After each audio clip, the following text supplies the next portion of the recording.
I sat by the window at Jiangxing Third Vocational Academy, keeping my head down while the classroom buzzed with excitement. It had been a week since our awakening ceremony. My classmates were busy bragging about their progress in the novice dungeons. One guy was shouting about his shield warrior class, boasting about a 10% damage reflection. Others were debating team compositions, laughing and sharing leveling tips. I didn't join them. I just focused on organizing my books. A folded note slipped out of my workbook and fluttered to the floor. I picked it up. The handwriting was elegant, but there was no signature. It just said, "Meet me on the roof after school," followed by a little heart. I didn't even wonder if it was a confession. If this had happened before my awakening, maybe I would have been hopeful. Now, it was almost certainly a prank. I crumpled the paper into a ball and tossed it aside.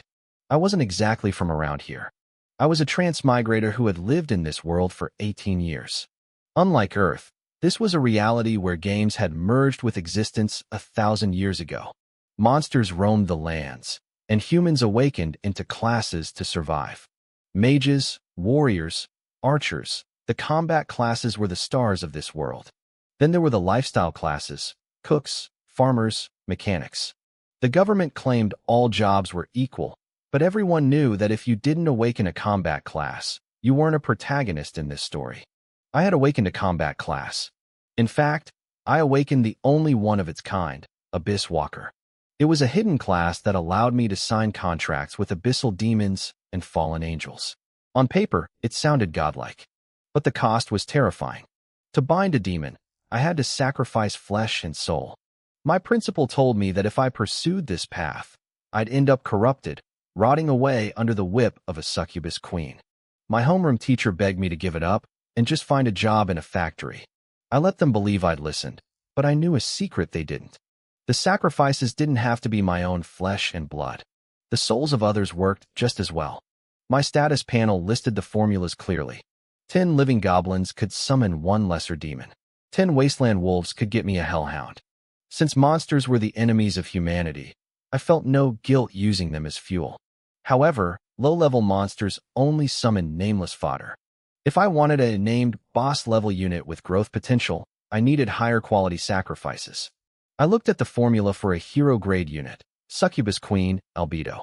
Requirement: 1 living human professional. That was the horror of the Abyss Walker.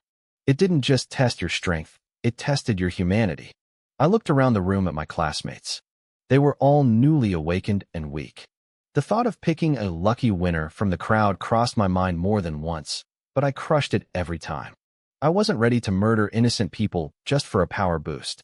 The wicked ones, the criminals, I'd sacrifice them in a heartbeat, but I wasn't strong enough to hunt them yet. Tomorrow was the novice trial, a one-time dungeon that determined our entire future. Top guilds only recruited those with the highest scores.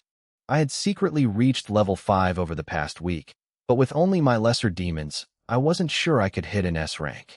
I needed more power, but I refused to lose my soul before the trial even started. A sharp, cloying scent of perfume hit my nose. I looked up to see the school beauty, Shun Lian, standing by my desk. She held out a rose, a sweet, fake smile plastered on her face. "Gu Yuan, I've liked you for a long time," she said loudly, her voice dripping with artificial honey. "Please, be my boyfriend." The room went dead silent. Every eye was on us. After 3 seconds of tension, I heard muffled snickering from the back of the room. I glanced past Shun Lian's performative blush and saw her actual boyfriend, Zhou Bo, sitting with his cronies. They were grinning, waiting for the punchline. It was a game of truth or dare. I was just a prop for their amusement. I looked at Shun Lian. She was beautiful, sure, but in that moment, she was repulsive. I stayed silent for a long moment, then reached out and took the rose. The back of the class erupted. He fell for it. He actually believed her. Zhou Bo shouted, clutching his stomach. The laughter was piercing. Shun Lian looked embarrassed, glancing back at her friends and muttering for them to shut up. She turned back to me, her voice cold now. "Look, Gu Yuan, don't get the wrong idea. We were just..." She stopped mid-sentence. The rose in my hand was shriveling. The vibrant red petals turned gray and brittle, losing their moisture in seconds. The stem turned black and crumbled. This was my class skill, Abyssal corruption. Within moments, the flower was nothing but ash in my palm. Shun Lian's face hardened. Gu Yuan, what is that supposed to mean? I opened my hand, letting the gray dust drift to the floor.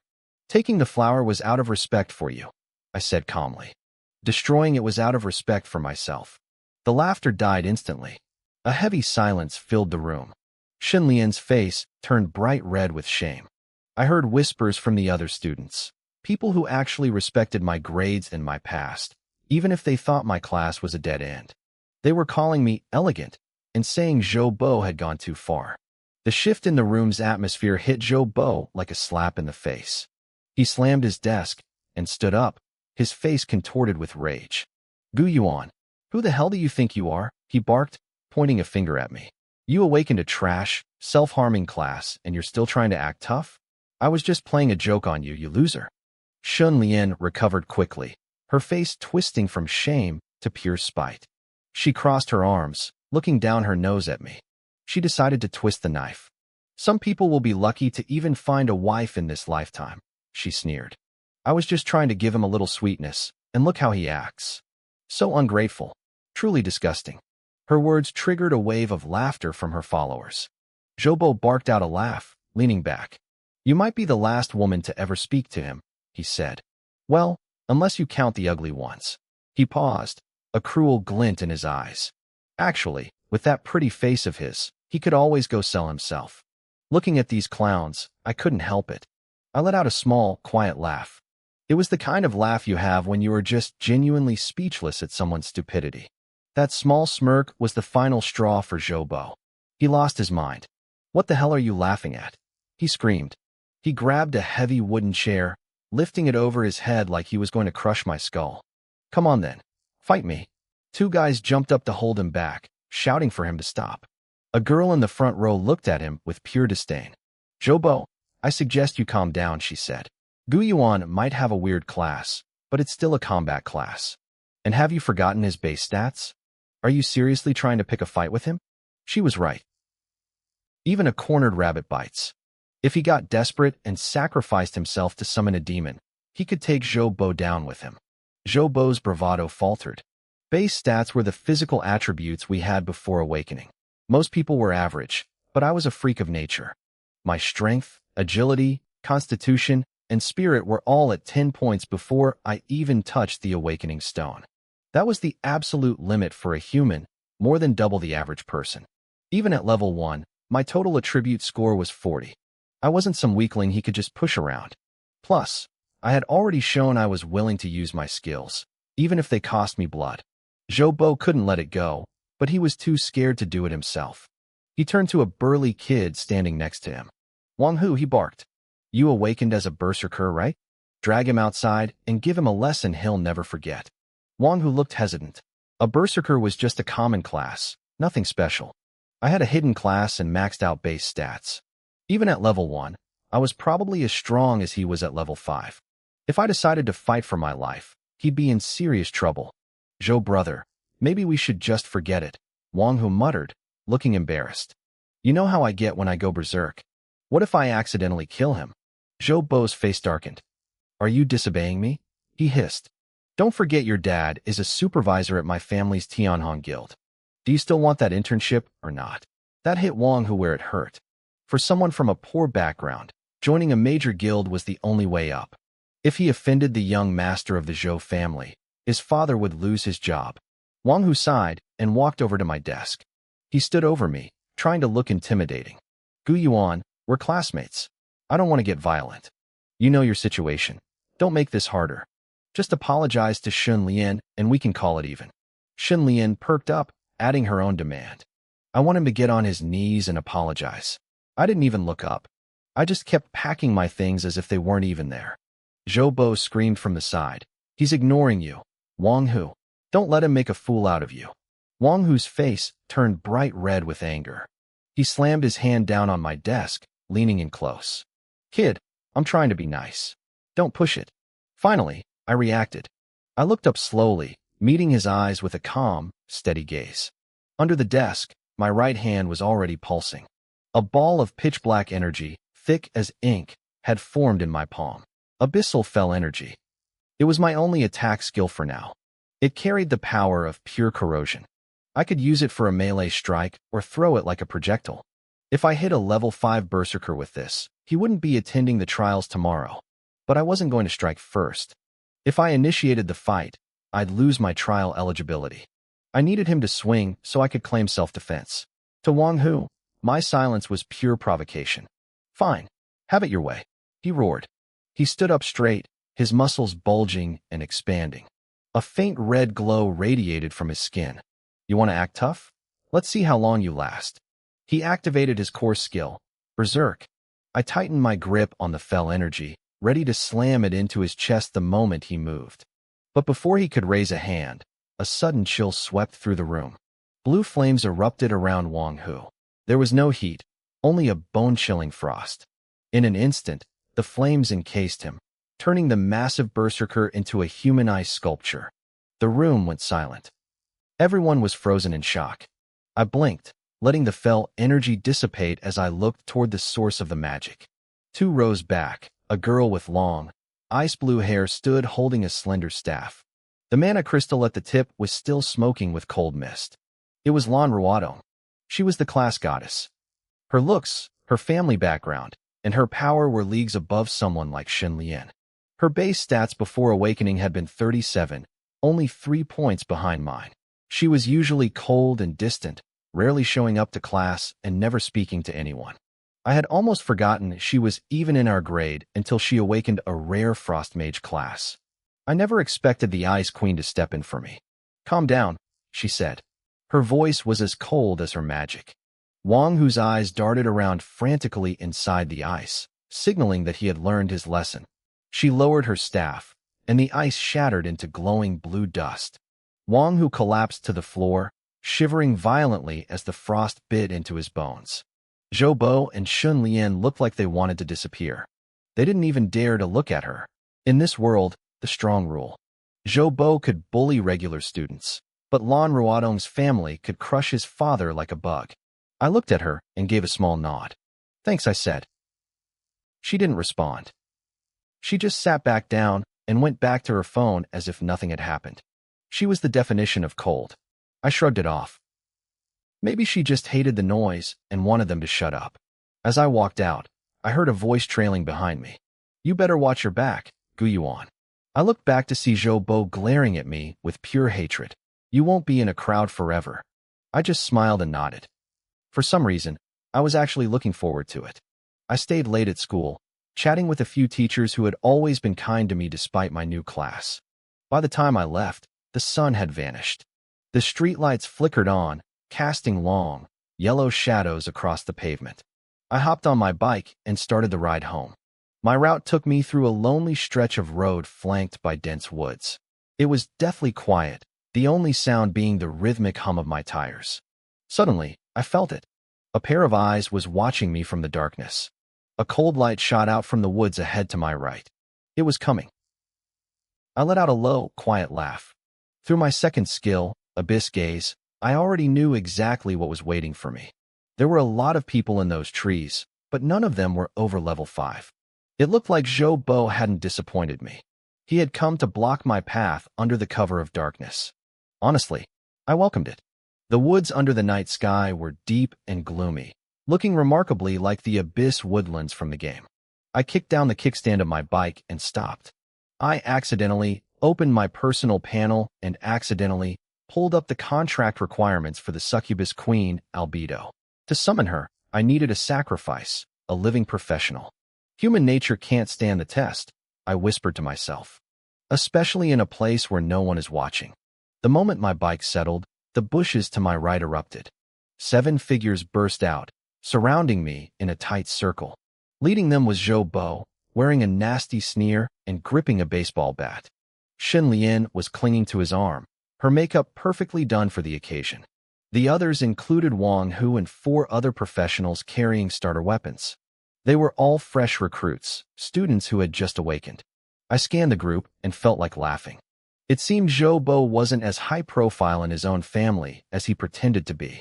He couldn't even call in a single level 10 professional. They were all level 5 rookies. However, one person in the group did catch my eye, Su Qinqing. He was the top student from high school #1, and we had grown up in the same orphanage. We should have been like brothers, but Su Qinxing was pathologically competitive. He viewed me as his arch-rival. No matter how hard he tried, I always stayed one step ahead of him in every subject. Even during the awakening, his initial attributes were 32 points, 12 points above average, but he still lost to me.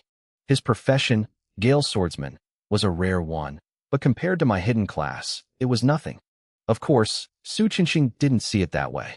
To him, a hidden class like Abyss Walker was a joke. A class that required sacrificing flesh and blood to gain power?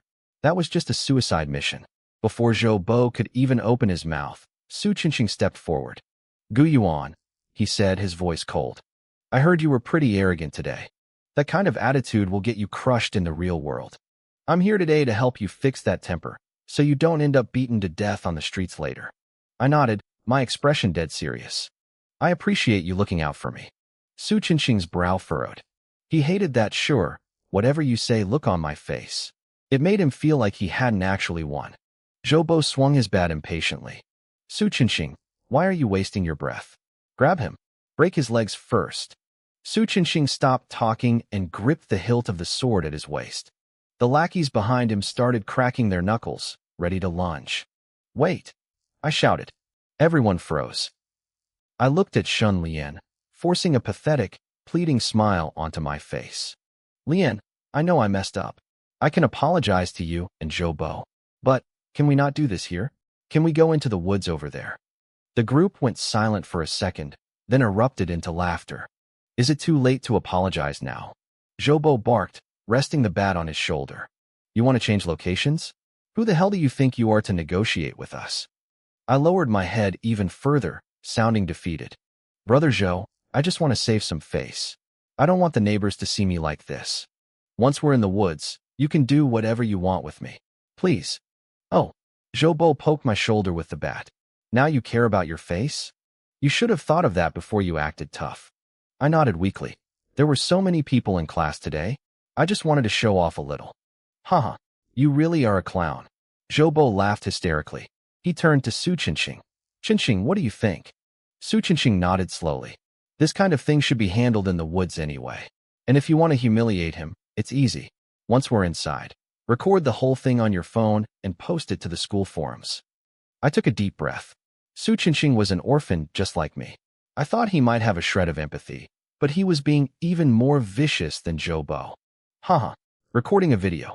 I like the way you think, Su." Zhou Bo laughed. Shun Lian clapped her hands, her eyes gleaming. "I'll write a little story to go with it. He'll never be able to show his face again."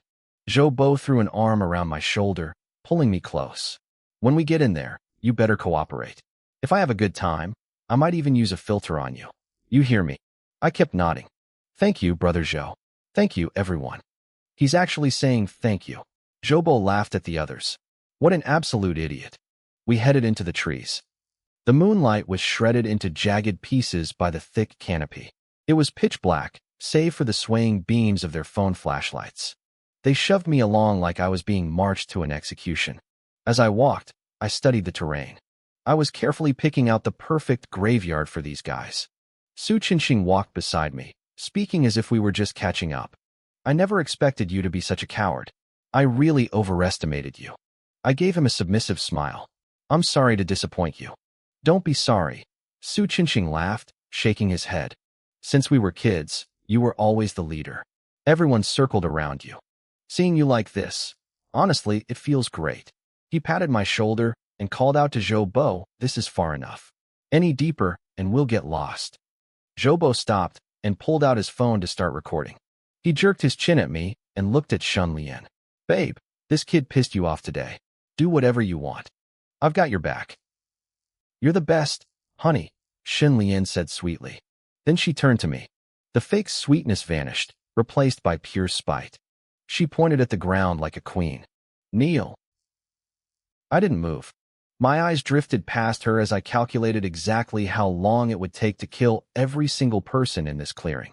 Seeing me standing there dazed, Shun Lian's voice hit a shrill peak. "I told you to kneel. Are you deaf?" The screech snapped me back to reality. I looked at her. The humility was gone. Why should I kneel? I asked. The entire group froze. They looked at me like I had lost my mind. But slowly, it started to sink in. I wasn't scared. I had been playing them from the very beginning. You little. Zhoubo's face turned a deep, angry purple. Before he could explode, Su Qingqing stepped forward, his voice tight with suppressed rage. Gu Yuan, I came here to watch a joke. If you want to play it this way, then I'm done playing. He took a step forward, his hand tightening on his sword hilt. The others closed in. I just smiled. Watch a joke? You've been in second place your whole life. You think you're qualified to laugh at me? Su Qingqing's expression darkened instantly. Screw you. That was the signal. The lackeys drew their weapons in unison. Zhoubo grabbed Shen Lian and backed away a few steps, screaming, Waste him. Beat him to death. I'll handle the fallout.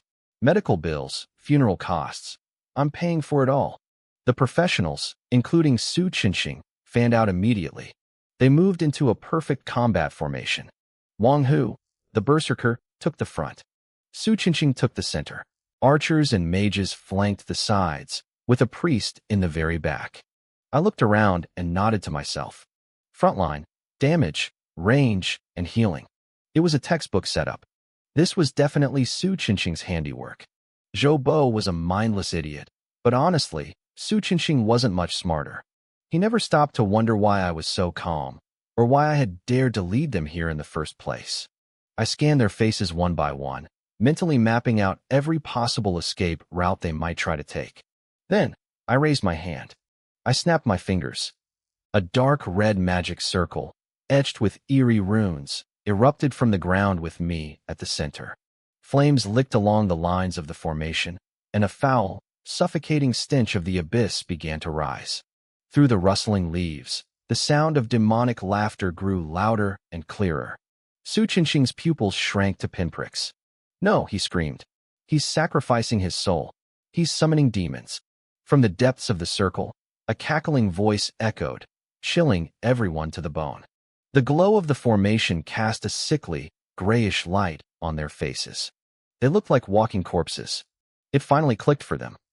The Abyss Walker was called a trash class, not because it was weak, but because the price was too high. But how did I dare? Back at the awakening ceremony, the principal had warned me that trading with demons was a fate 10,000 times worse than death. I had accepted the warning. I had promised not to do it. And yet, here I was, supposedly trading my soul to kill my own classmates. Gu Yuan, you're insane. Zhoubo's teeth chattered as he cursed at me. Do you want to turn into an abyssal monster? Shen Lian whimpered, burying her face in Zhoubo's chest. We were just joking with you. Is this really necessary? Su Qingqing tried to sound reasonable, though his voice trembled. Gu Yuan, we weren't actually going to hurt you. Just calm down. We can talk about this. Calm. I shook my head and smiled. I've been calm from the very beginning. Su Qingqing's heart sank. He realized then that this wasn't a sudden burst of rage. I had planned this. I had asked to come to this secluded grove specifically so I could kill them all without witnesses. To him, I was a madman who had ruined my own life and decided to drag everyone down to hell with me. Don't just stand there. Su Qingqing roared at his mage. Call the security bureau. Now, the mage fumbled with his device, his face pale. I tried. There's no signal. The call won't go through. Su Qingqing gasped. The abyss. The abyssal energy has cut off the area. This place is localized. Congratulations, I said, nodding like a teacher praising a student. You got it right. Your reward is a one-way ticket to hell. Su Qingqing was truly panicking now. He held up his hands in a negotiating gesture. Gu Yuan, listen to me. You're young. You have your whole life ahead of you. Don't throw it away. He tried to balance the persuasion with a threat. Besides, there are more of us. If we fight, you might not win. Even at the brink of death, he was trying to control the situation. He had a rare class. His brilliant life was just starting. He couldn't let a psycho like me end it. Oh, now you're giving me life advice. I tilted my head and laughed. My voice was no longer just mine. It was layered with the guttural growls of 1,000 demons. The sound triggered a primal fear in their chests. Wang Hu, the berserker at the front, broke first. He turned and scrambled backward, screaming, Forget this. He's not human. He's a devil. Run. Don't break formation. Su Qinxing yelled, his voice cracking. He's not going to let us go. If you run, you die faster. Right then, the cackling reached a fever pitch.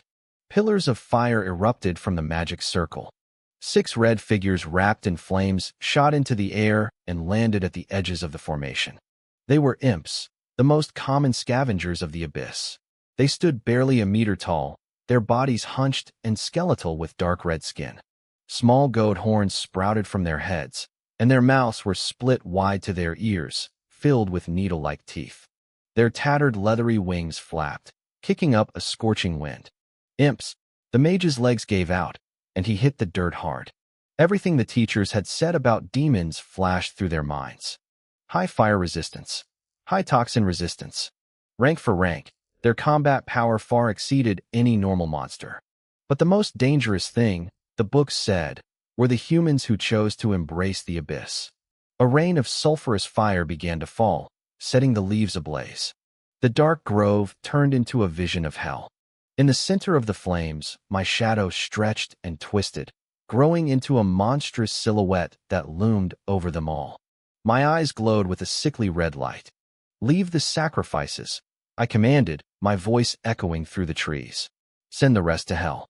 The 6 imps screeched. They blurred into streaks of twisted red light, pouncing on their prey from all sides. "Hold them off. Maintain the formation." Su Qinxing swung his sword, desperate. But his team was gone. Wang Hu, the berserker who had triggered his rage skill, was running faster than the archers. He was the first target. An imp dived, its razor-sharp claws whistling through the air as they crossed Wang Hu's neck. Squelch! Wang Hu's head flew off. His body took 3 more steps before collapsing, blood spraying like a tipped bottle. Demons naturally had higher base stats than humans, usually 1.5 times higher. Since I had reached level 5, these imps had total stats of 90 points. The strongest student in this group only had 72.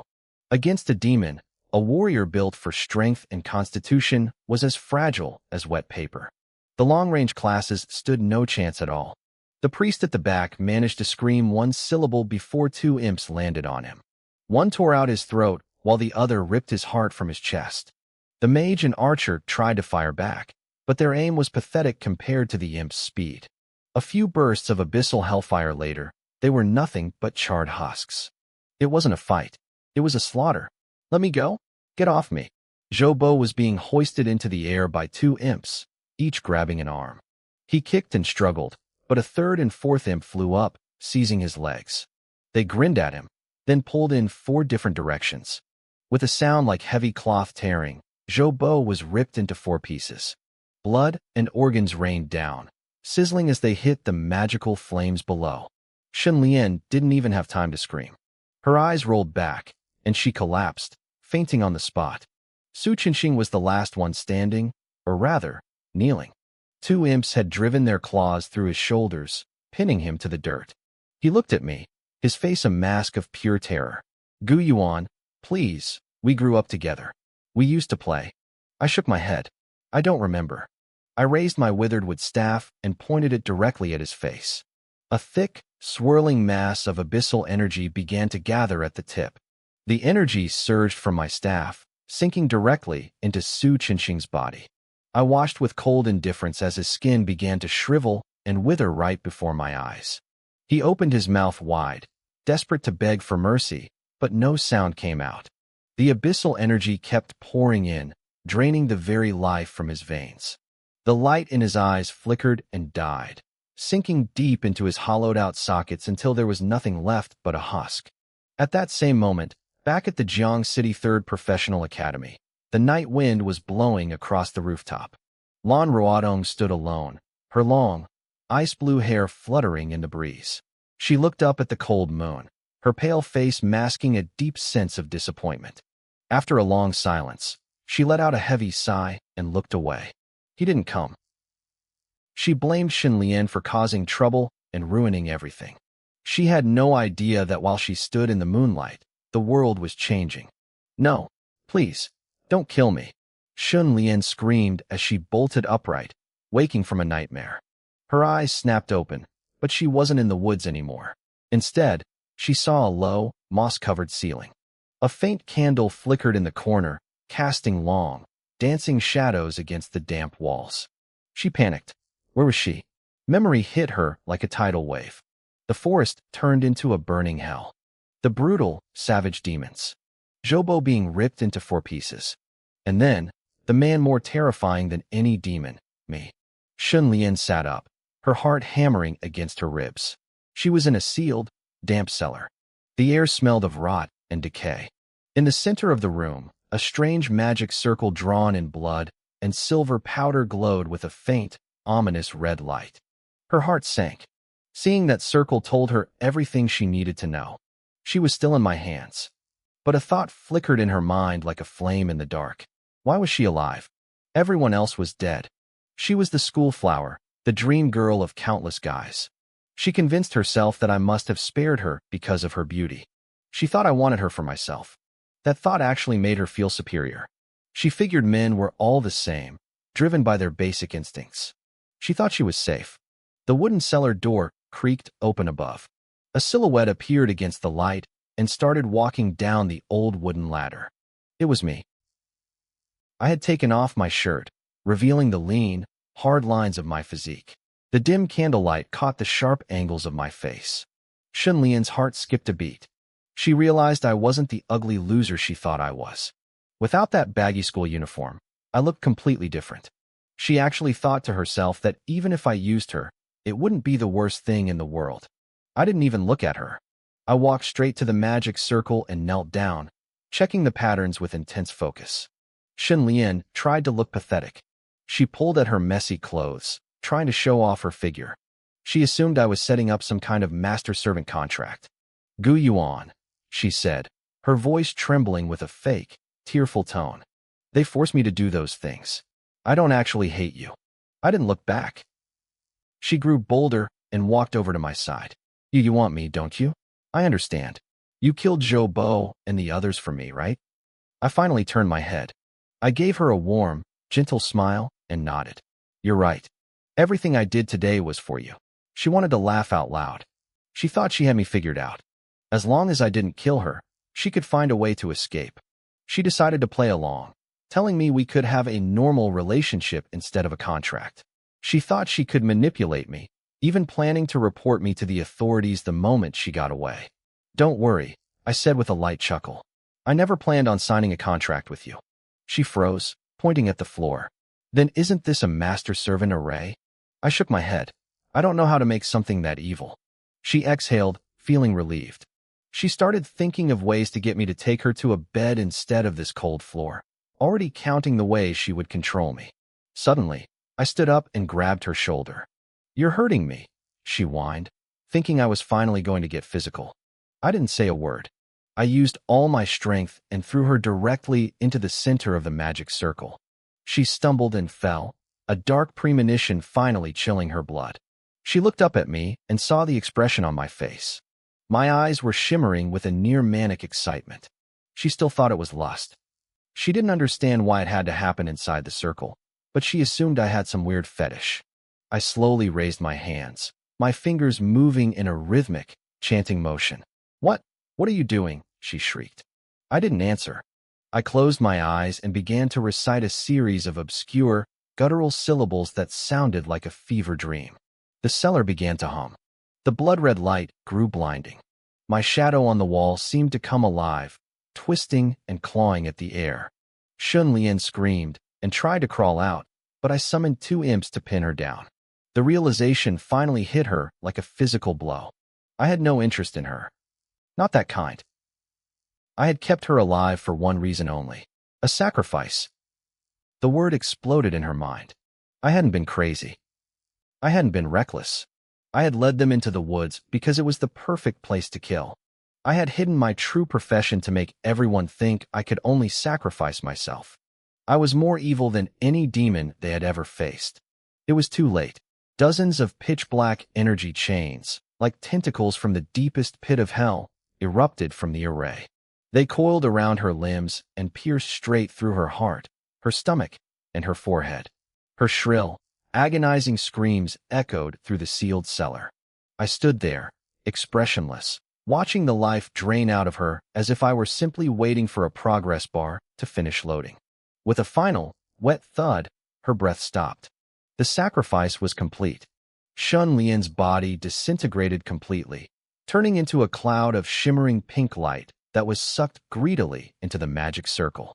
The sacrifice was finished. Deep within the abyss, the succubus queen had received her gift. The cellar hummed with a sudden, violent vibration. A brilliant crimson light exploded from the array, and a hurricane of abyssal energy tore through the cramped space. The air itself began to warp and twist, revealing a dark, distorted image of the abyss. It was a desolate landscape of chaos and decay, where countless monsters shrieked and howled under a barren sky. So, this was the abyss. My breath hitched as I stared into the void. They say when a mortal gazes into the abyss, a hero sees death, and a wise man sees a warning. But as I looked into that darkness, all I saw was my throne. I stared back with eyes full of hunger and expectation. Suddenly, my two imps let out terrified wails. They dropped to the ground, prostrating themselves as if bowing to the king of hell himself. In the center of the swirling energy, a projection began to solidify. Even as a faint outline, the curves were unmistakable. It was a woman, or more accurately, a female demon. The energy slowly died down, and the figure became so clear she looked solid. I could almost smell her scent, a heavy, musky fragrance that made my blood run hot. This was Albedo, the succubus queen. She had the face of an angel and the body of a devil. Her lips were as red as fresh blood, moist and inviting.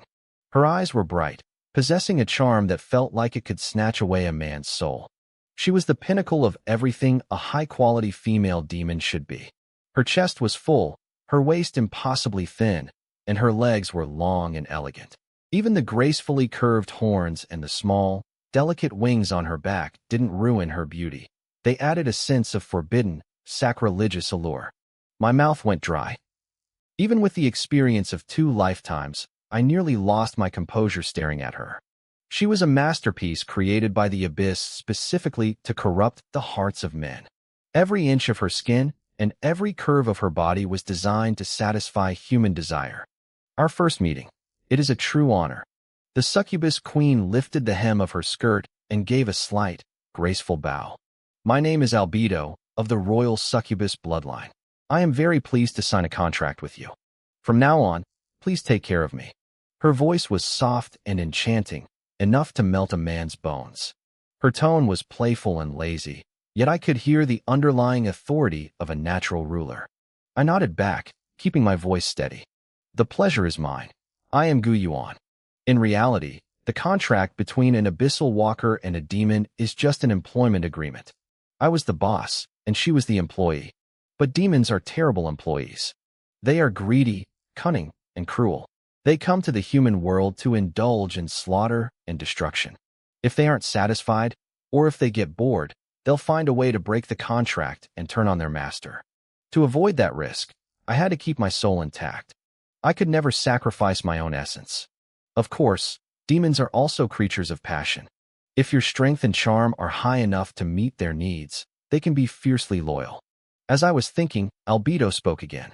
By the way, a royal succubus only has one partner in her entire life. I hope you're prepared to water my budding flower of desire. I took a deep breath. I understood her coded language perfectly. I had accepted this path to pursue both power and the pleasure she offered. I had zero experience in this department, but I had plenty of natural confidence. I met her beautiful eyes. We both get what we want. You work for me, and I'll satisfy you. Albedo let out a bone-melting giggle. Then, I shall look forward to it. She turned slightly, her projection beginning to blur.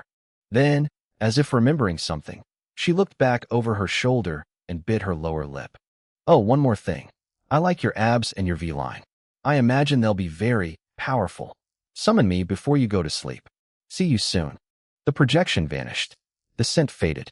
The cellar returned to its state of rot and dampness. Once her royal presence was gone, the 2 imps let out sighs of relief and started fluttering around again. I exhaled sharply. If I didn't have such a strong mental game, I would have been completely overwhelmed by her. Being an abyssal walker wasn't going to be a brainless power trip. Just managing a demon's needs was going to keep me busy. I was a mage, but apparently, I needed to hit the gym. Still, the payoff was massive. Judging by how terrified the imps were, albedo was incredibly strong. I whispered status in my mind to open my character panel. Name, Guyuan, human. Level, 5. Strength, 14. Agility, 14. Constitution, 14. Spirit, 38. My skills were impressive. I had abyssal affinity, allowing me to manipulate energy that could rot anything. I had abyssal gaze, which let me pressure targets or see their stats. And finally, my core skill, abyssal contract. I currently had 2 imps and 1 hero grade summon, albedo. My constitution is too low, I thought, looking at the numbers. My stat strategy had to change. If I didn't buff my physical body, I wouldn't be able to water the flower as promised. Before the second job advancement, I got 10 attribute points per level. At level 5, I had already spent 40 points. Usually, a mage puts almost everything into spirit, but to satisfy albedo, I'd have to dump at least 3 points into constitution every level. That would make my spirit growth tight. Every summon in the field puts mental pressure on the summoner. The more I had, the heavier the load. I just hoped the succubus queen was worth the investment. I tapped on albedo's specific panel to check. Name, albedo, demon. Level, 5, capped by my level, max 90. Strength, 75. Agility, 105. Constitution, 80. Spirit, 230. Skills, Soul Lash, Transcendental. Cage of Desire, Transcendental. That's insane, I whispered. Even though she was capped at level 5 to match me, her total attributes were staggering. My total stats were 80 points. Hers were 480. She was 6 times stronger than me at the same level. This was a monarch-level demon. Every race has different growth rates. Imps are bottom tier, stronger than humans, but not by much.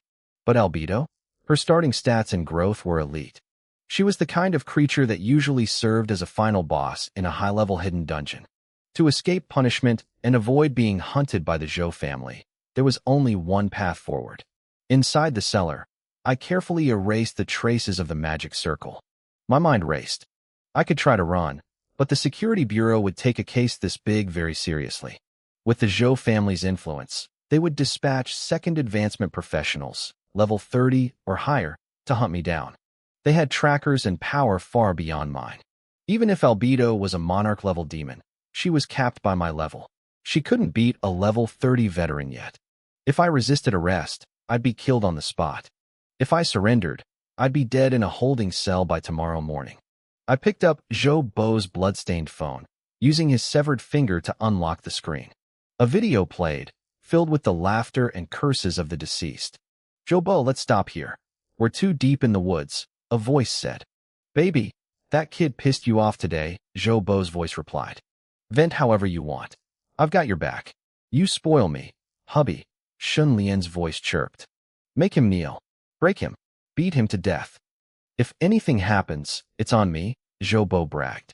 I'll cover the medical bills or the burial costs. I've got the cash. I watched the video and smiled. I was glad I had watched so many crime dramas in my past life. While cleaning the scene, I had taken the phones and the keys needed to unlock them. This video was crucial. It proved I was a victim of bullying who had fought back. However, I knew that wouldn't be enough to clear my name. My methods were too cruel, and I hadn't left anyone alive to testify. Zhou Bo's father wouldn't care about self-defense after losing his only son. I needed a bigger power to fight this legal battle for me. I thought of the top 4 guilds, Tunglong, Lindong, Liuli, and Baijian. In this world, government agencies were just managers, not rulers. Real power belonged to the guilds and families who held the weapons and the wealth. This was my opening. To capitalists, everything has a price. A 1 in a million talent with limitless potential was worth far more than a few mediocre lives. If I got their support, my self-defense would become an indisputable fact. To get that support, I had to dominate the newbie trial. An S rank wasn't enough. Top 10 wasn't enough. I had to be the champion, stronger than any champion before me. I had to make the guilds greedy. I had to make them want me so badly they were willing to break the rules to protect me. The fact that I was forced to fight back gave them the perfect excuse to manipulate the narrative. I chuckled. With the succubus queen by my side, the trial would be my personal stage. I just had to survive the night and enter the trial dungeon tomorrow. The first step was making sure the families didn't report them missing yet. I took Jobo's phone and did some quick editing. I posted the video of them bullying me into the class group chat. I added a caption, "Gu Yuan. Come look at how pathetic you look. Next time you act tough, kneeling won't be enough to save you."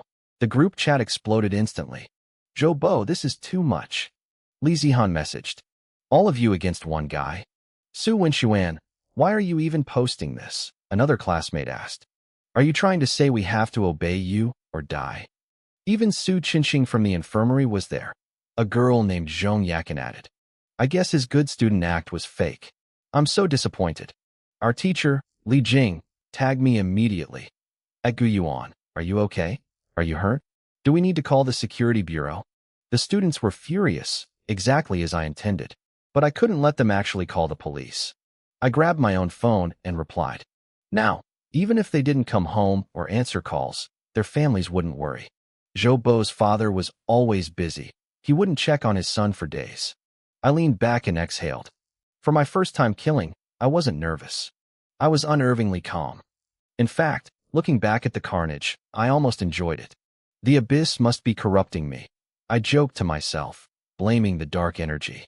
Suddenly, Jobo's phone vibrated. A voice message had arrived. The sender was Lan Ruado. I frowned and pressed play. "Just you wait." Only 3 words. Her voice was ice-cold and dripping with rage. I shivered, genuinely confused. It wasn't strange for a girl like her to have Jobo's contact info, but why was she so angry about me being bullied? She had never even spoken to me. Was she really that much of a social justice warrior? I shook my head. Something felt off. Then, a thought hit me like a lightning bolt. Armed guards were everywhere, and police hover cars patrolled the perimeter. The air felt heavy and serious. In the center of the square stood a 30-foot-tall diamond crystal. It pulsed with a soft white light, spreading pure energy through the air. Students from every academy in the city were gathered in small groups, all wearing their school uniforms.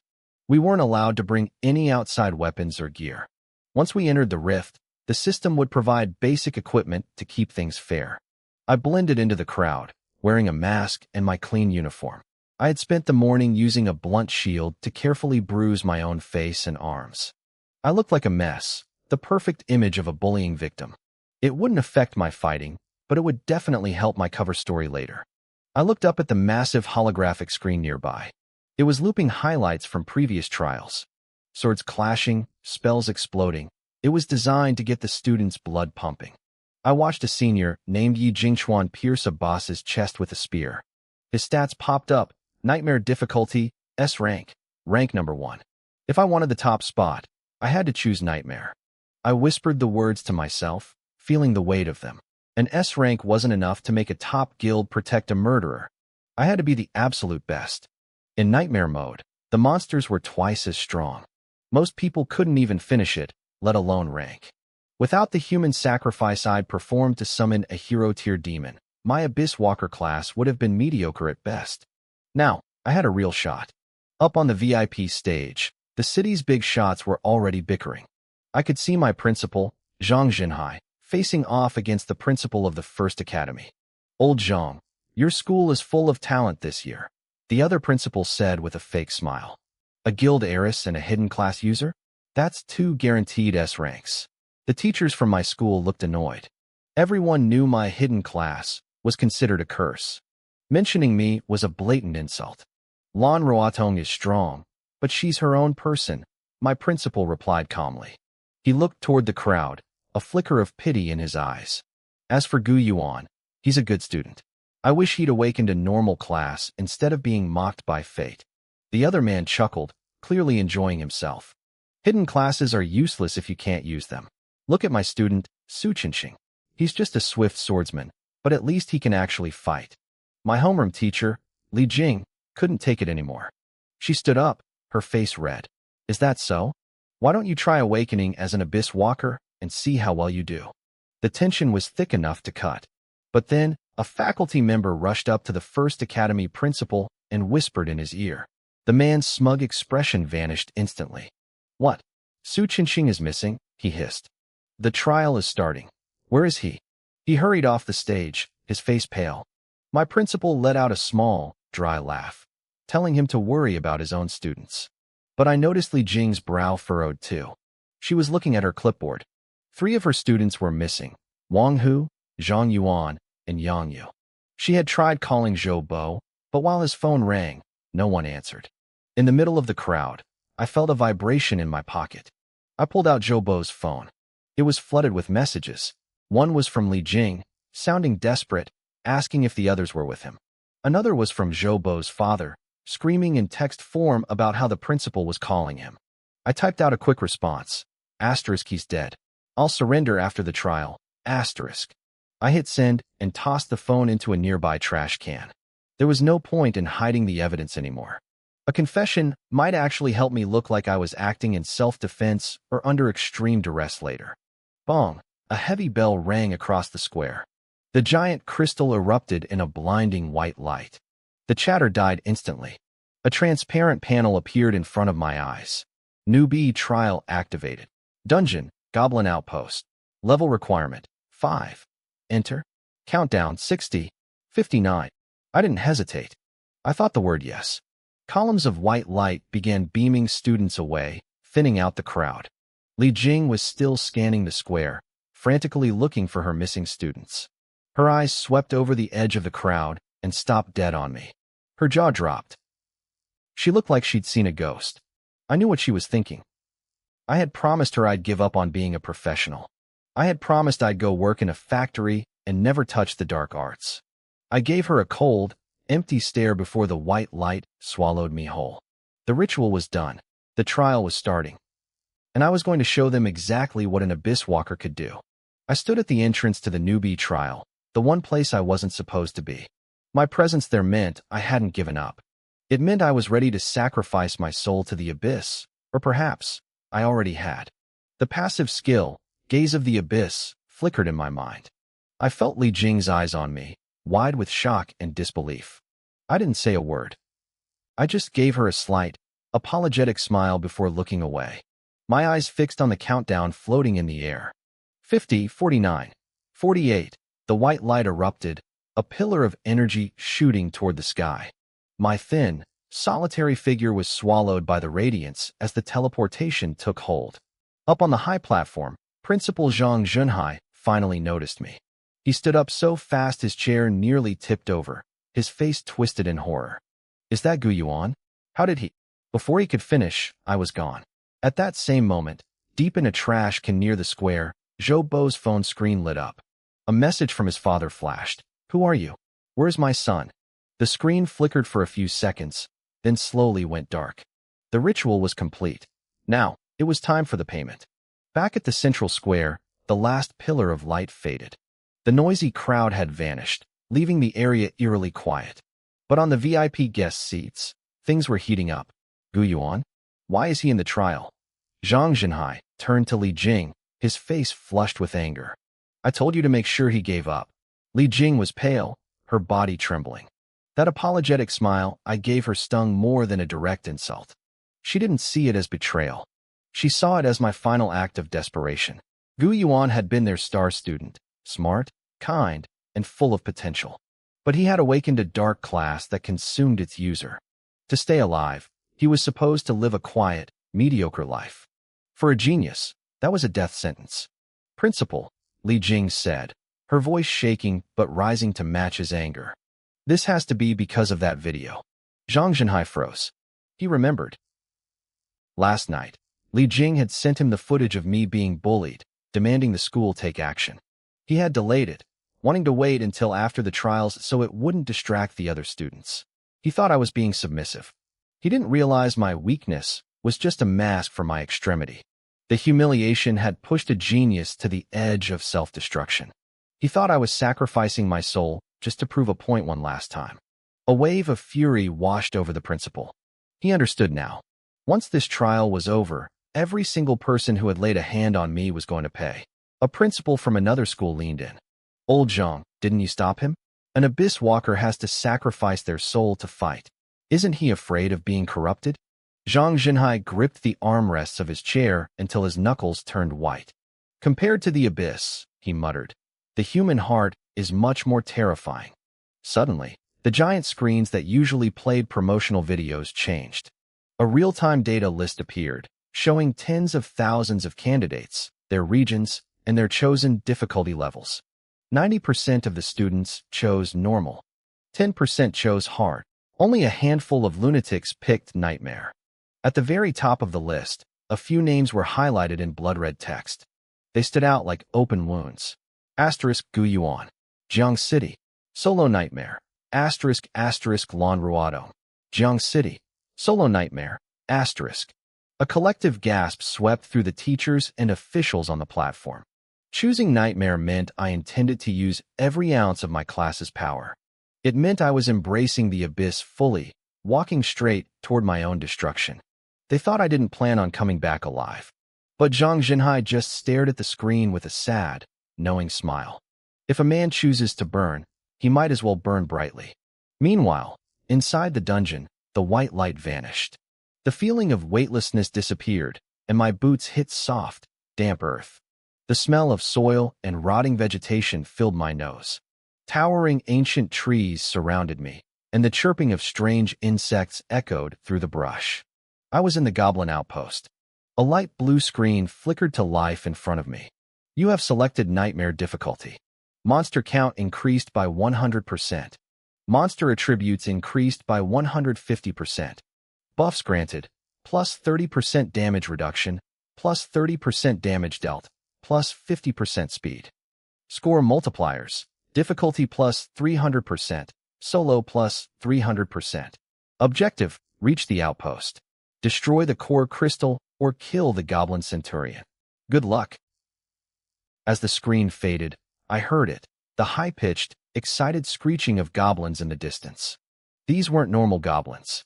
In a nightmare trial, even the grunts could take down a professional one-on-one. I didn't rush. I opened my inventory and equipped the basic gear the trial provided. I felt the weight of the apprentice staff in my hand. It gave me a 5% boost to magic damage. The apprentice robe came with a guardian shield skill that turned my mental strength into a physical barrier. If the shield had 0, I'd be teleported out safely. It was a solid piece of gear, even if I couldn't keep it after the trial. Once I was ready, I pointed my staff at the empty ground in front of me. Alberna, I commanded. By the contract, heed my call. Humph. A cold, resentful snort echoed through the clearing. Pink sparks of light manifested in the air, swirling like cherry blossoms caught in a gale. They spun faster and faster until they formed a fragrant pink tornado. In the center, a curvaceous silhouette began to take shape. Petals flowed upward, molding into long legs clad in black silk, rounded hips, a slender waist, and a full chest. Finally, a face beautiful enough to move the gods appeared, framed by hair as dark as the night. Alberna stood there, arms crossed over her chest, accentuating her dangerous curves. She tilted her head, her narrow, violet eyes flashing with annoyance. "Didn't I tell you to summon me before you went to sleep?" she asked. I blinked, remembering her comment from the day before about wanting to see my physical strength. "I had things to do," I explained. "I didn't sleep at all last night." She huffed, looking away. "Not my problem." Alberna shook her head, cutting me off before I could say another word. She took a step closer, bringing a wave of that intoxicating fragrance with her. She raised a slender finger and pressed it firmly against my chest. "Since you've contracted me, you have to pay the price," she said, her voice dropping to a dangerous purr. "Whether you sleep or not, the payment is due. Remember that. If you miss even one time, I won't let you off easy." I stood there, momentarily stunned by her blunt, almost bossy warning. It felt less like a demonic pact and more like dealing with a disgruntled employee demanding back pay. I realized right then that if I ever fell behind on her wages, she really would blow a fuse. I made a mental note. Next time I signed a contract with a demon, I'd read the fine print on their demands. I didn't need a high-maintenance succubus turning my life into an abstract nightmare. I looked at the succubus queen standing before me and subconsciously swallowed hard. It was only fair, I supposed. People work for pay, demons work for whatever it was she wanted. Just as my thoughts started to wander, a faint sensation of being watched prickled the back of my neck. It was coming from the surrounding woods. My passive skill, abyssal gaze, kicked in instantly. Detected, 12 units observing you. I focused my mind, pulling up their status panels in reverse. Name, Goblin Scout. Level, 6. Rank, Common. Strength, 35. Agility, 45. Constitution, 35. Intelligence, 10. Spirit, 10. Skills, Stealth, Poison Blade Throw. In Nightmare difficulty, monster attributes were doubled. A level 6 common monster now had total attributes reaching 120 points. For a normal level 5 combat professional, taking one of these on solo would be a struggle. More importantly, these were scouts. They had higher combat discipline than your average goblin.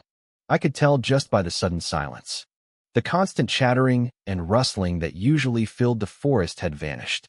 These goblins had locked onto their prey and immediately transitioned into a coordinated stealth mission for an ambush. Normal goblins would have just screamed and charged head-on. I pulled my focus back to Alberna, who was still looking at me with an unsatisfied pout over her missing payment. I won't owe you a single drop of what you're due, I promised her.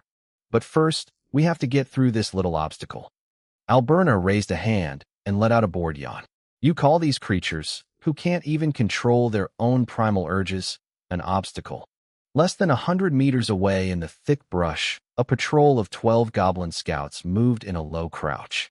They used the terrain for cover, advancing without a sound. The lead scout twitched his nose, his small, cloudy eyes filling with raw, filthy desire. Female. He smelled a scent so sweet it made his very soul tremble. It was more intoxicating than the fragrance of an elf, instantly igniting the most disgusting instincts in his bloodline. He let out a raspy, muffled cackle, drool leaking from the corners of his mouth. The other scouts were just as agitated, their eyes turning red with lust. They didn't lose their minds, though. They fanned out, surrounding us from different directions. They reached their optimal positions and peered through the dense bushes. They saw a human male in an apprentice robe with his back turned to them. And standing next to him, also with her back turned, was a female figure with curves so exaggerated and hair so dark it made their breathing turn heavy. It was her. She was the source of that scent. The 12 scouts exchanged lecherous, cruel grins. A second later, they stopped suppressing their urges. They let out excited screeches and lunged from the grass, brandishing poisoned short blades as they flew toward our defenseless backs. But just as they reached us, the woman turned around. It was a graceful, effortless movement. The leering grin on the lead scout's face froze. In an instant, it twisted into a mask of pure, distorted terror. He saw a face so beautiful it was beyond description, which should have fueled his lust even more. But instead, a primal fear rising from the depths of his bloodline drowned out everything else. He realized too late that he wasn't lunging at a delicious meal. He was lunging into the abyss. Asterisk clang. Clang. Asterisk. Weapons tumbled from trembling hands. Every single goblin hit the dirt, kneeling in the mud. The lust in their eyes had been snuffed out, replaced by the sheer, paralyzing horror of facing a natural apex predator. Even I was a bit taken aback. I knew Alberna could slaughter them easily, but I didn't expect her mere presence, the sheer pressure of her rank, to make reinforced monsters give up all resistance. This was the true value of an abyssal demon. I realized how convenient this was for sacrifices. To contract a demon, I needed a living offering. I had to disable the prey without killing them. When I contracted the imp, I had to be incredibly careful with my energy output to keep it alive. Now, Alberna could make a whole squad of goblins kneel and wait for the knife with just a single glance. However, I decided against a ritual here. The trial was being monitored. Even if there wasn't a live stream, there would be a recording. If I performed a sacrifice now, I'd be exposing my ability to sacrifice others. It would also prove that my killing of Zhou Bo and the others back at school was premeditated murder, not a desperate act of self-defense. That was a line I wasn't ready to cross publicly. I pushed those thoughts aside and gave Alberna the order. Do it. Alberna didn't even bother to acknowledge the command with words. She simply raised her hand and flicked her wrist with elegant indifference. Wish. A long, purple whip made of pure abyssal energy manifested in her grip. She lashed out twice, once to the left and once to the right. Asterisk, you have killed a goblin scout, level 6. Experience plus 33. Asterisk, asterisk, you have killed a goblin scout, level 6. Experience plus 33. Asterisk. Two sharp cracks echoed through the clearing. The 12 scouts, still frozen in fear, didn't even have time to scream. They simply erupted into clouds of blood mist and experience points. I blinked, looking at the empty space where the monsters had been. Alberna, however, looked completely bored. So fragile, she complained. They didn't even have time to feel the pain I wanted to give them. How disappointing. A real shame, I agreed out loud, though internally, I was reeling. These were nightmare buff scouts with a 30% damage reduction buff. I remembered the footage I'd seen of last year's top student, Yi Jingchuan. When he faced goblin scouts, he had to rely on elite spear techniques and perfect footwork just to secure a kill. But against Alberna, there wasn't even room for a fight. It was just an erasure. People would easily think I was cheating if they saw this. Honestly, let them think whatever they want. There was no one in this twisted world to report me to anyway. I took a deep breath, calming the adrenaline coursing through my veins, and looked toward the dark, dense heart of the forest. There are stronger bosses further in, I said, glancing at Alberna. I'm sure they'll appreciate your gifts much more than these scouts did.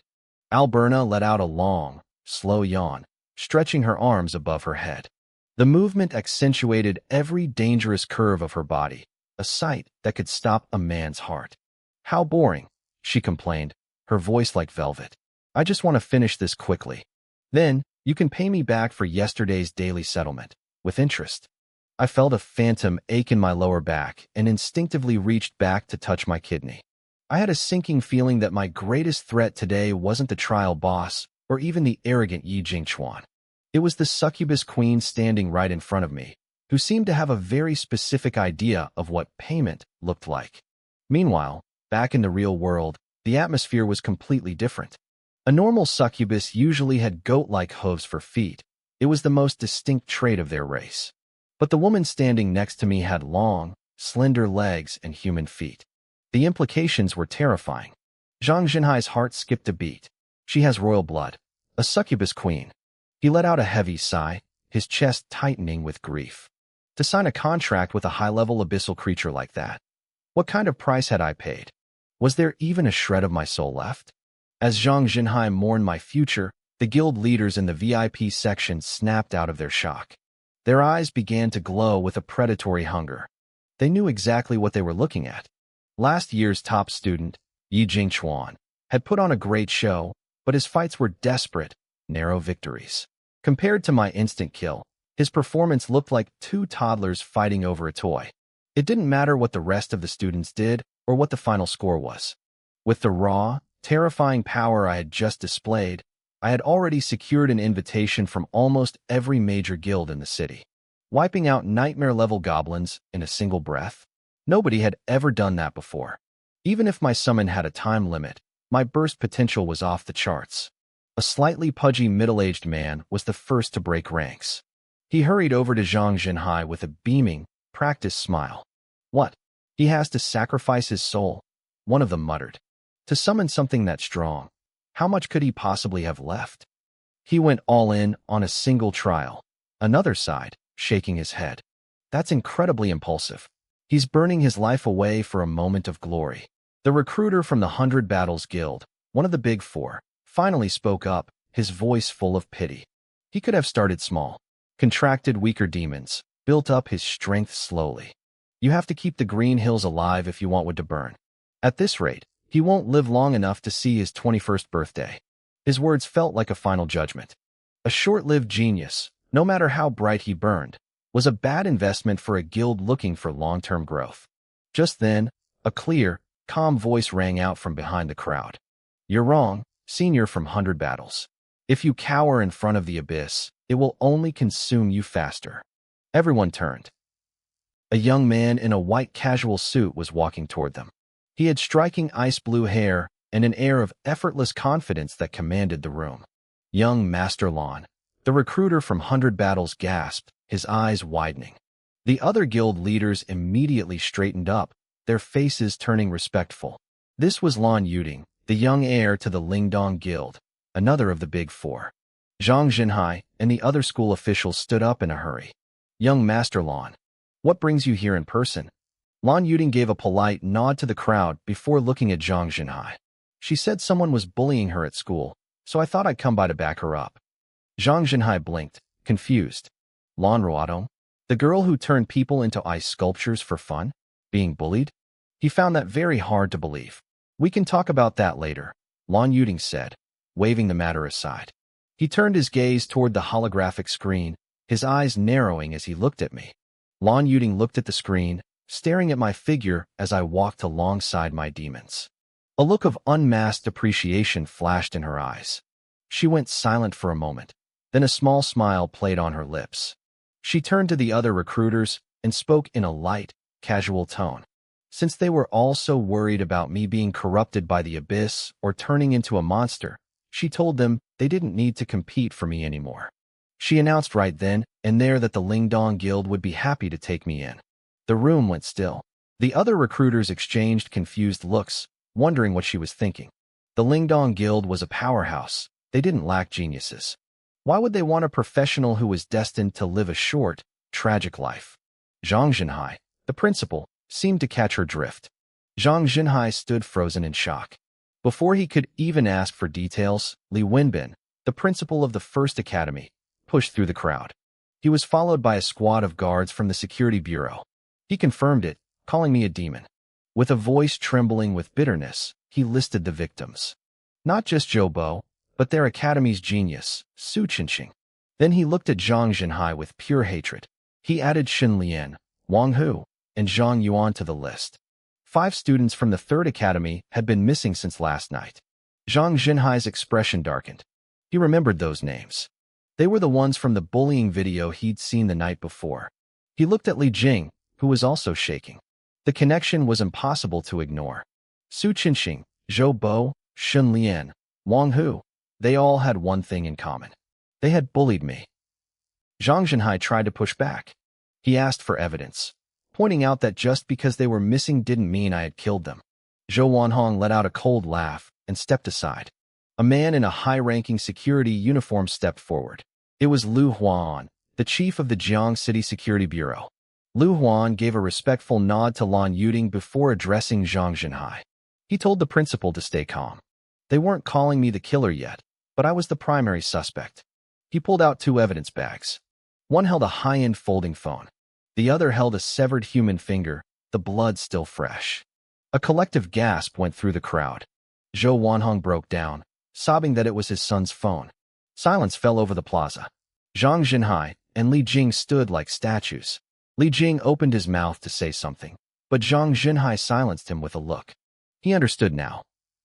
The finger was kept to unlock the phone. The phone was kept to send fake messages and create a smokescreen.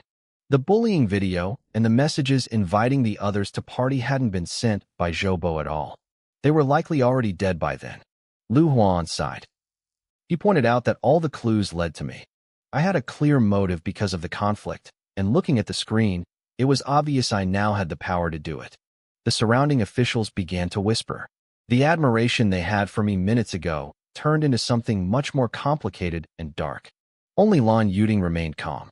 She sipped her tea, acting as if a multiple murder case was beneath her notice. Inside the secret realm, the notifications kept popping up in my vision. Albedo was tearing through goblin warriors and shamans with ease. I walked calmly past the piles of corpses, staff in hand. I was checking the time. Half an hour had passed. Based on the efficiency of the security bureau, I figured they had already connected the dots. I knew the truth was out. I knew that the moment I stepped out of this realm, I would be surrounded and arrested. But everything in here was going perfectly. With Albedo's overwhelming strength, every monster was a one-shot kill. This wasn't a trial, it was a harvest. I knew no other newcomer could match me. I was going to be the top scorer of this trial, no question. Being the top talent in the province carried more weight than any academic achievement ever could. In a world where combat professionals were the ultimate resource, a top-tier genius was a protected asset. I was betting everything on a single move. I was betting on the cold logic of those in power, that they would value my potential more than the lives of a few bullies. I was betting that in this world, strength was the only justice that mattered. A genius who acts in extreme rage to kill those who oppressed him. That's a story with a lot of room for maneuvering. Whether in the eyes of the law or the court of public opinion, there was plenty of space to spin this. Once I stepped out of this secret realm, there would be plenty of scholars and experts ready to argue my case and justify my actions. A notification chimed in my head. I had leveled up to level 6. I gained 10 free attribute points, and a new skill flickered into existence, sacrificial gem. My summons leveled up with me, their attributes surging automatically. A golden light washed over me as I walked. I paused for a second, feeling the rush of power, and opened my skill panel. Sacrificial gem. When I killed a creature, I could choose to generate a gem that stored the target's life force and soul. These gems could be used as offerings for ordinary demons, or I could consume them to restore my own physical and mental strength. The stronger the victim, the better the recovery. Right now, my capacity was 99 gems. I was beyond thrilled. This was incredibly convenient.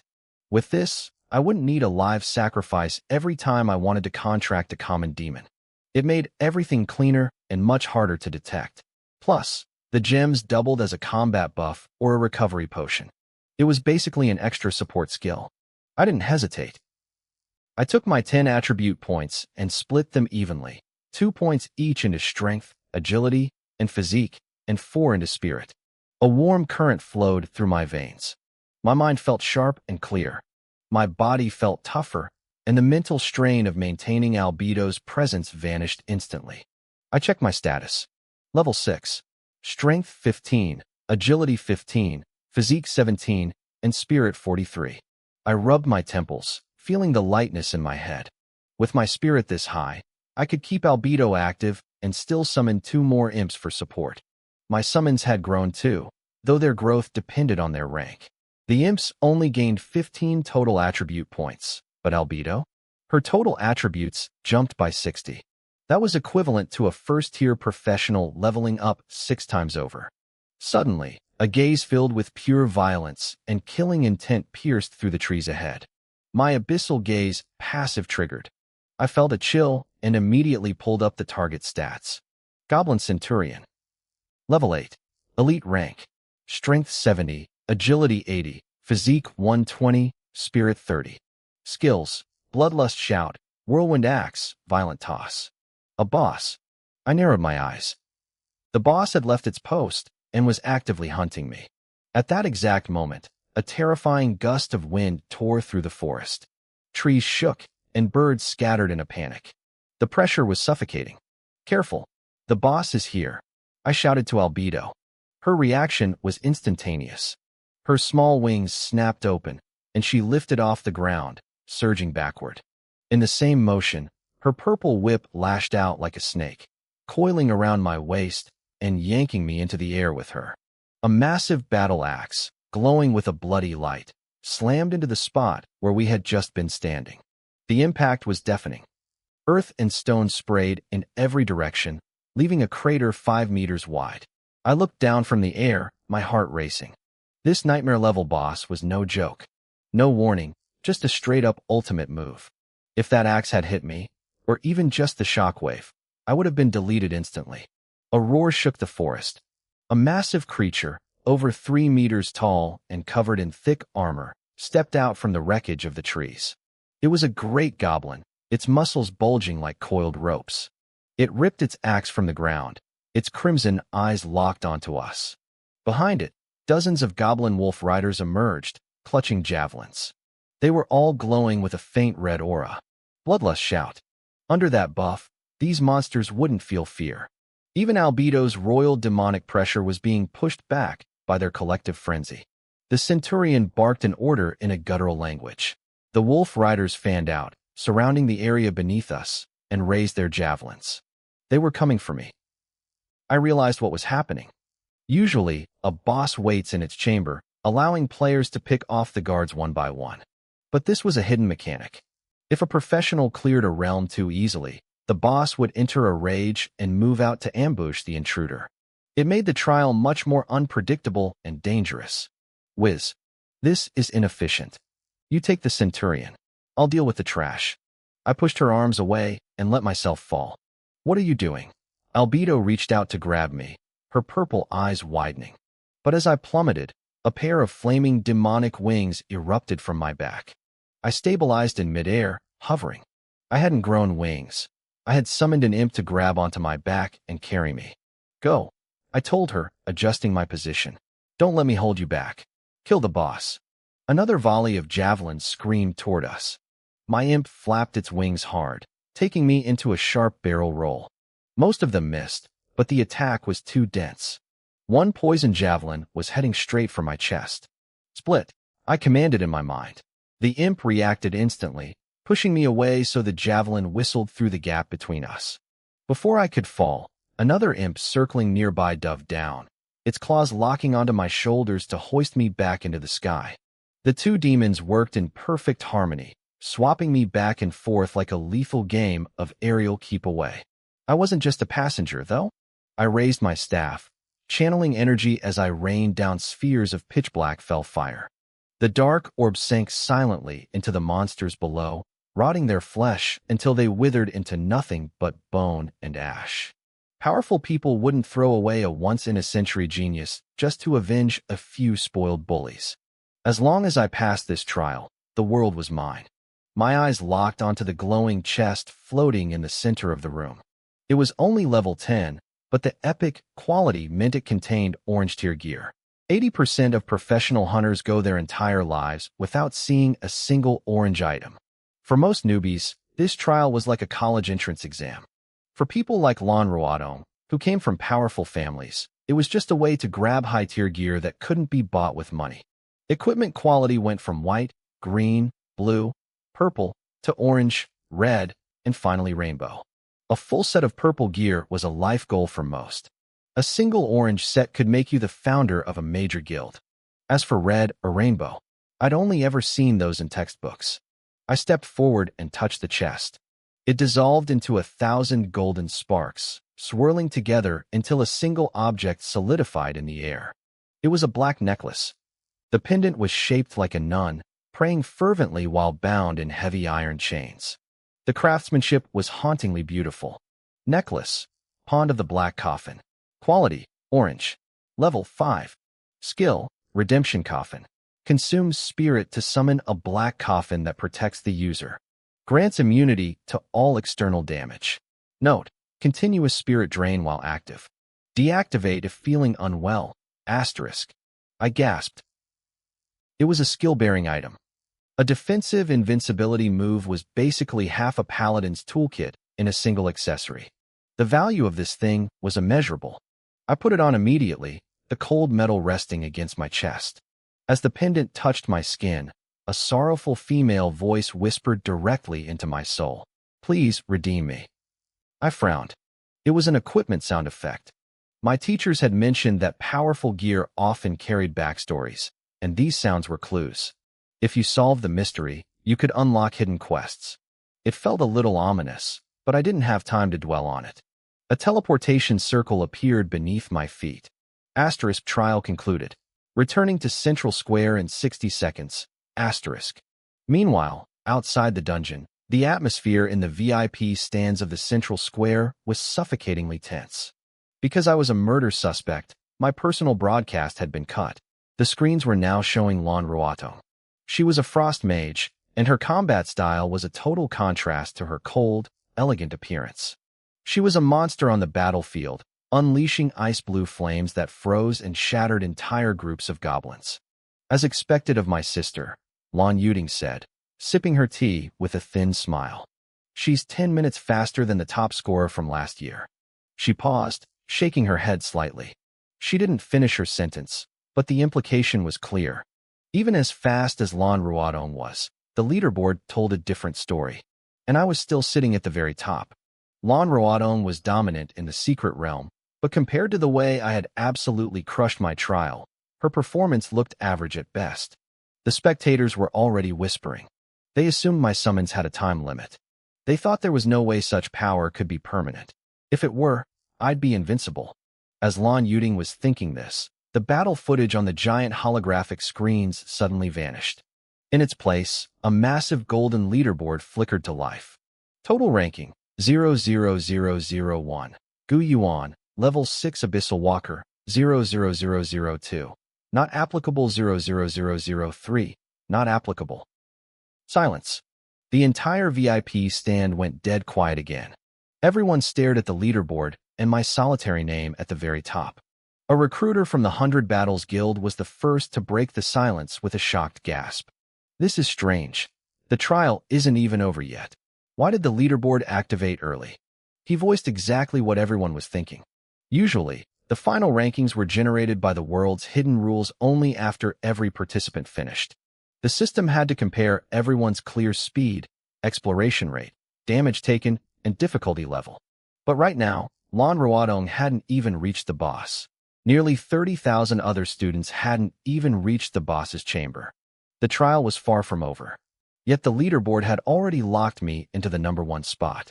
It meant my performance in the nightmare difficulty was so overwhelming that it was mathematically impossible for anyone else to surpass me. I had reached a height no one else could touch. The recruiters stared at my name, and their eyes turned predatory again. Earlier, they thought my value was low because my class was a short-lived one. Now, everything had changed.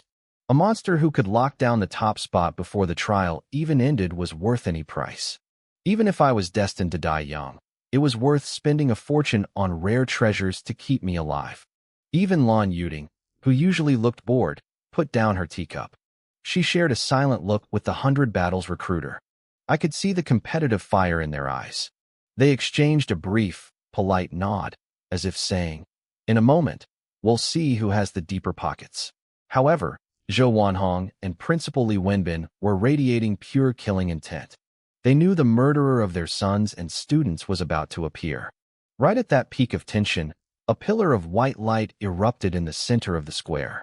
As the light faded, I stood there in my school uniform, my face bruised and battered. I had returned. The light was blinding, and I squinted as my eyes adjusted. Once I could see, I immediately looked toward the VIP stands. I saw a whirlwind of emotions. My teachers looked worried and regretful. The victims' families looked like they wanted to tear me apart. But the guild recruiters? Their eyes were filled with pure, unmasked hunger. It worked. I felt a wave of relief wash over me. I had gambled correctly. Even with blood on my hands, my value was too high to ignore. "Director Liu, what are you waiting for?" Zhou Wanhong's grief-stricken roar echoed across the square. "The killer is right there. If you won't act, I'll kill him myself." Lu Huan, the director of the Jiang City Guard, frowned. He saw how the big guilds were looking at me. He didn't want to cause a scene, but with Zhou Wanhong threatening to take the law into his own hands, he had to move. He waved his hand. "Apprehend the suspect. Bring him to the station for questioning." "Yes, sir." A dozen guards instantly lunged toward me, their bodies glowing with various combat skills. They were closing in on my thin, solitary figure when suddenly, bolts of ice blue lightning tore through the sky. Asterisk boom, boom, boom, asterisk. The thunder was deafening, mixed with the sharp sound of flash freezing. The dozen guards were struck mid-charge. Ice crystals erupted over their bodies before they could even react. They were frozen solid, turned into lifelike ice sculptures right there on the pavement. The square fell into a deathly silence again. Everyone looked in horror at the person who had summoned the lightning, Lan Yuding. She had stood up, her ice-blue eyes fixed on Lu Huan. "He is someone my Lingdong guild has its eye on," she said calmly. "I hope Director Lu can give me some face." Lu Huan looked at her, and I could see the cold sweat breaking out on his neck. Could he really say no to the young master of the Lingdong guild? Lingdong was a titan that stood at the very peak of the Eastern Alliance. Their influence was everywhere. Many high-ranking officials in the city guard were either members of the guild or owed them favors. Even the chief director at the provincial level would have to be polite to Lan Yuding. Lu Huan took a deep breath. He signaled his men to thaw out the frozen guards, then bowed slightly toward Lan Yuding. "Young Master Lan, what are your instructions?" Lan Yuding's gaze stayed on me, like she was admiring a rare treasure. I wouldn't dare give instructions. I simply believe student Gu Yuan is a rare genius. He will be a pillar of the alliance in the future. We must be very careful with such talent. She turned her eyes back to Lu Huan, her tone shifting. Of course, I won't shield a criminal. But to ensure this genius's safety and avoid accidents, I want you to conduct the interrogation right here, in front of me. Lu Huan understood immediately. This was a graceful way out for the guard, but it was also a declaration to the world. Lan Yuding was protecting me. The recruiter from 100 Battles stepped forward too. I've heard the guard has a great memory recovery technique that can force people to remember crimes they didn't commit. I'd like to see that for myself.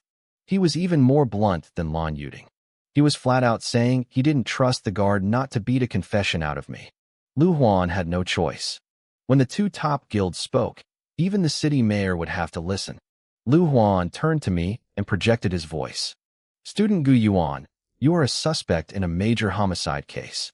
I will now conduct a legal interrogation. I hope you will be honest and answer truthfully. I snapped out of my shock. Ice and lightning combined. That was the signature move of Lan Yuding, the brother of Lan Ruado. A surge of joy hit me. I thought I'd just have a recruiter backing me up, but I never expected the young master of the Lingdong Guild to step in personally. A recruiter had power, but a word from the Lan family heir was final. It looked like I wouldn't even have to see the inside of a holding cell. My heart settled. I was safe. Lu Huan began the formal questioning. Lu Huan started with the basics. He stated that Zhou Bo and 6 others had gone missing last night and were now confirmed dead. Then, his subordinate played the bullying video recovered from Zhou Bo's phone on a holographic screen. As the footage ended, Lu Huan's eyes turned sharp, piercing right through me. He told me to explain exactly what happened. I nodded. I took a step forward, facing the powerful figures on the high platform. It was time for my performance. I started by telling them how I was intercepted on my way home yesterday. I explained how Zhou Bo, Su Qinxing, and the others forced me into the woods. I told them they said I'd offended Shun Lian and they were going to ruin me. My voice trembled just enough to be convincing. I told them I was terrified. For the next 10 minutes, I recounted the events. I told the truth, mostly. I described the insults and the humiliation. Then, I described how I finally snapped, lost control in a fit of rage, and accidentally killed everyone while fighting back. I filled my words with grievance, resentment, and lingering fear. At the climax of my story, I unbuttoned my school jacket. I showed everyone the bruises I had carefully prepared on my own body. I shouted with grief and indignation, asking the teachers and leaders to look at what they had done to me. I cried out that there were so many of them, all armed, and that if I hadn't fought back, I would be the one dead in those woods. The platform fell into a heavy silence. Many of the guild leaders and teachers looked at me with genuine pity. Lan Yuding was the first to speak. She looked at Lu Huan and said the matter was clear. She called it a textbook case of self-defense after a brutal beating. Zhou Wanhong jumped up, his face twisted in rage. He pointed at me and screamed that the video didn't show any beating. He demanded proof that I was attacked first. Before I could say a word, Lan Yuding laughed. She asked him why a bully would ever record evidence of their own crimes. I lowered my head to hide a smirk.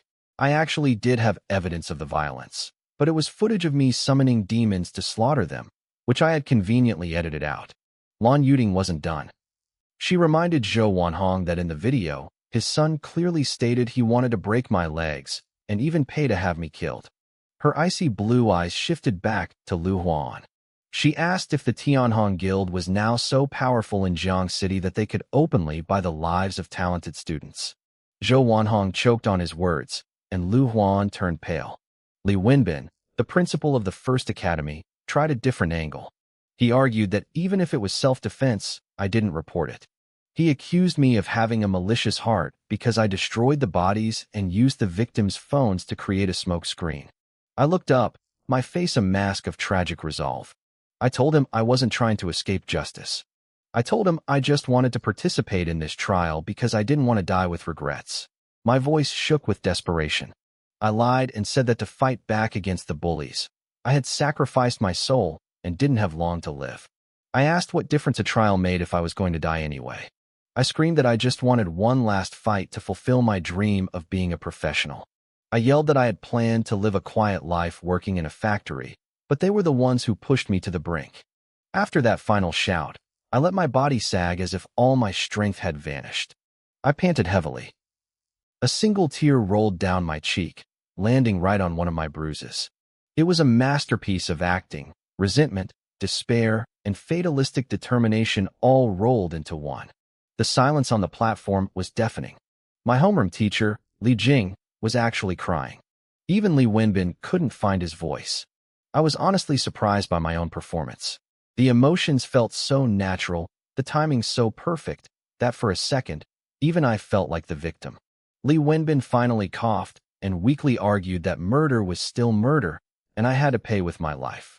Zhou Wanhong echoed him, threatening Lu Huan, asking if he was waiting for him to take matters into his own hands. Lu Huan didn't move. He looked at Lan Yuding. She stood up slowly, her presence commanding the entire area. She asked Zhou Wanhong if a life for a life applied regardless of who was killed. Her gaze was calm, but it made Zhou Wanhong look like he was suffocating. He knew she wanted to protect me because of my potential.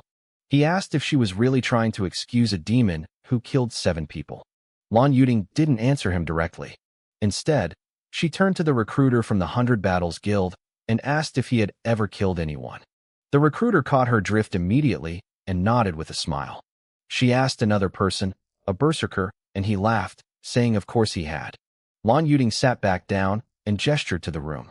She pointed out that as professionals, everyone there had blood on their hands. Zhang Zhenhai took the cue. He spoke up, telling everyone that he taught his students that human hearts are often more terrifying than monsters. He argued that in the wild or in hidden realms, human scum who hunt their own kind are everywhere. He asked if we were supposed to just die when our lives were threatened, or if we were allowed to meet violence with violence. The guild recruiters and school leaders began to nod in agreement. The recruiter from 100 Battles stepped forward, stating clearly that what I did was common practice in the field. Yuan Min, a recruiter from one of the top guilds, didn't stop there. He told the crowd that when he was my age, he had killed 4 men himself. They were bandits he caught assaulting a woman, and he had ended them on the spot. He looked around and asked if he was supposed to pay for those 4 lives with his own. The tide of public opinion shifted instantly. People started whispering that he was right. If we couldn't kill those who tried to harm us, how were we supposed to survive in the wild? Some even said that if they were in my shoes, they wouldn't just kill the attacker, they would wipe out the attacker's entire family. For professionals, violence was often the only language that made sense. Li Wenbin, the teacher, was shaking with rage. He screamed that his student, Su Qinxing, wasn't a villain. He claimed the boy was just young and impulsive, and that his mistakes didn't deserve a death sentence. Lan Yuding's expression turned cold for the first time. She dropped her relaxed tone and told him that his student was the most disgusting kind of person. She said that if a boy felt entitled to bully his classmates today because of a good awakening, he would bully his teammates tomorrow. Eventually, he would betray all of humanity for his own gain.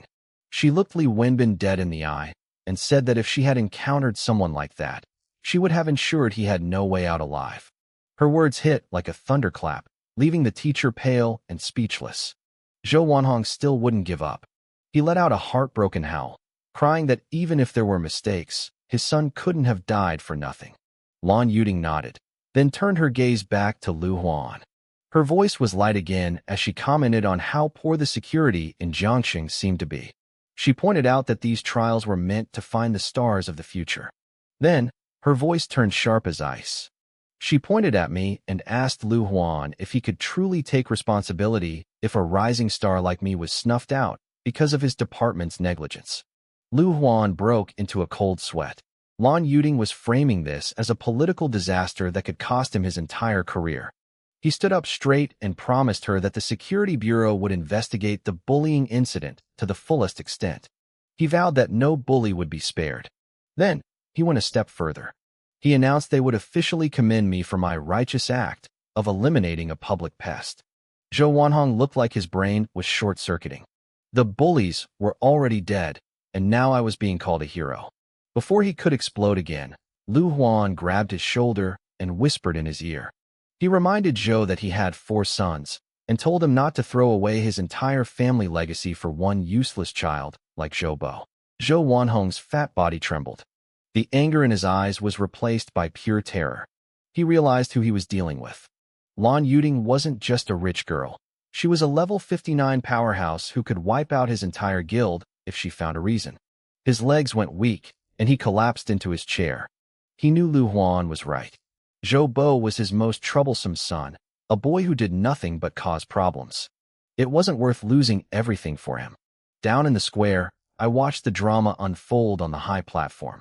I had expected to get away with it, but I didn't think Lan Yuding would flip the script so completely. She had turned a potential murder charge into a tale of heroic justice with just a few sentences.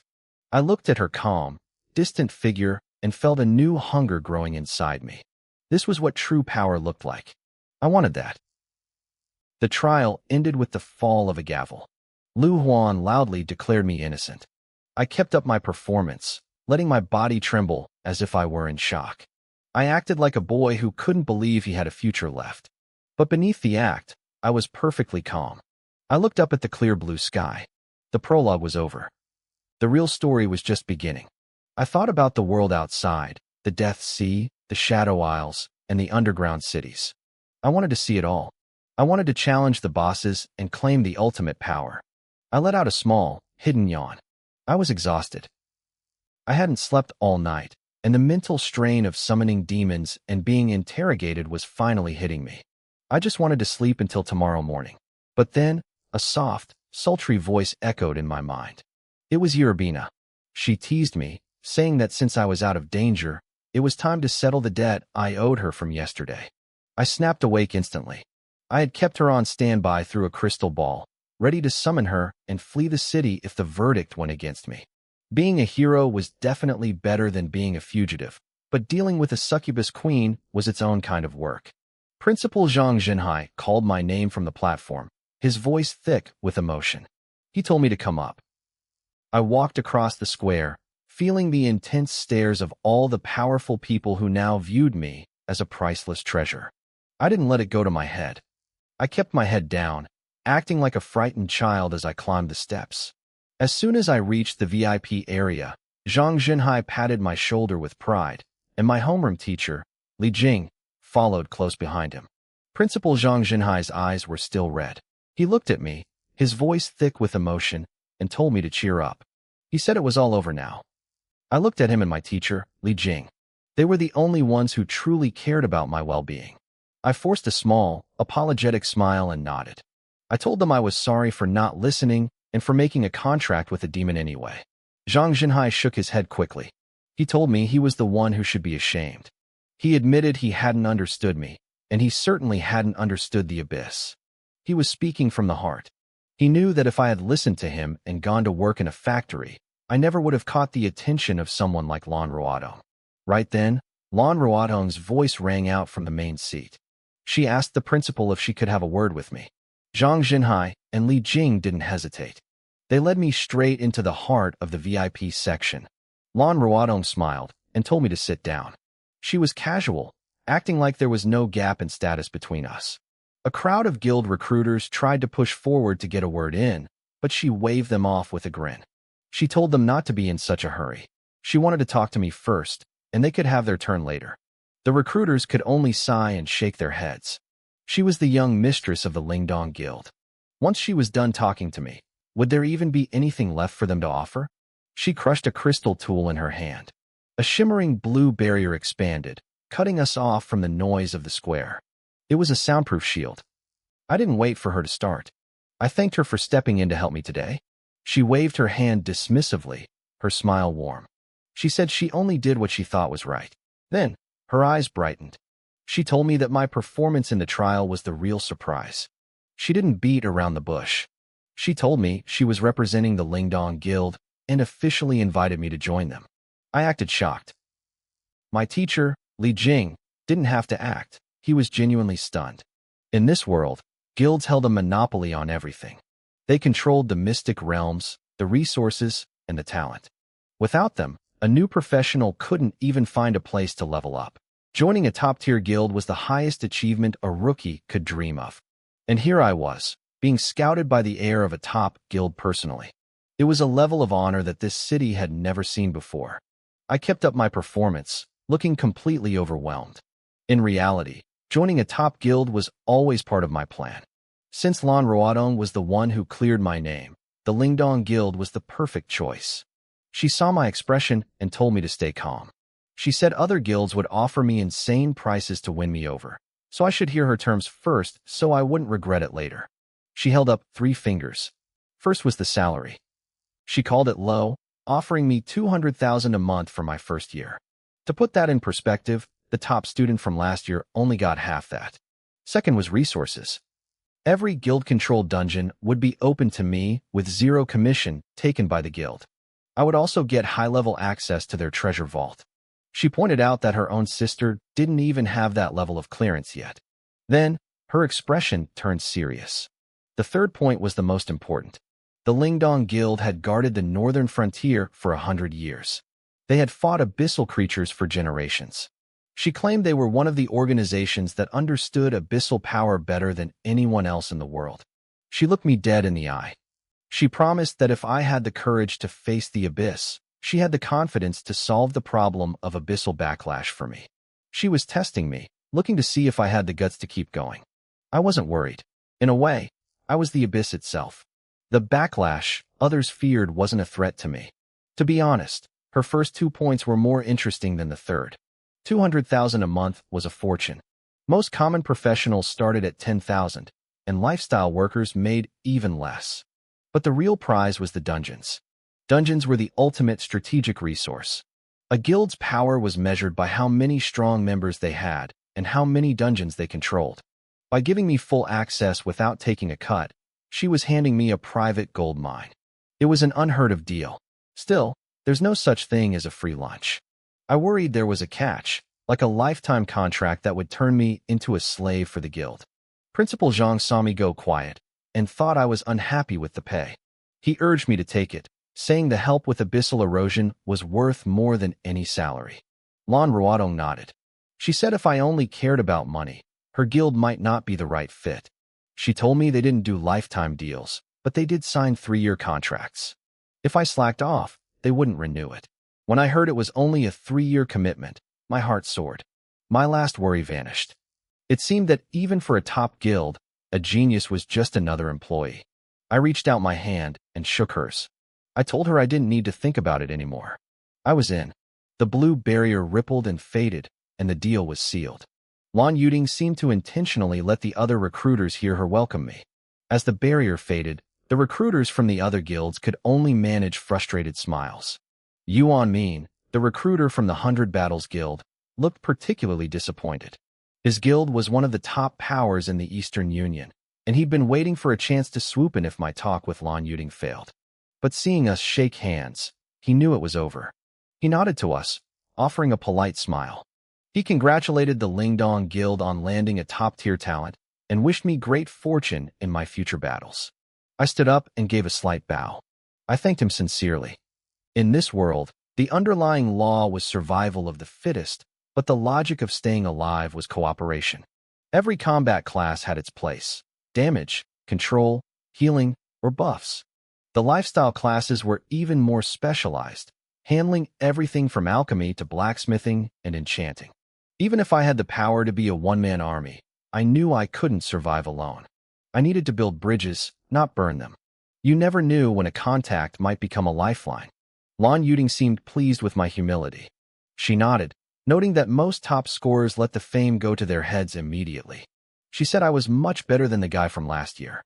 I blinked, asking if she meant my senior, Yi Jingchuan.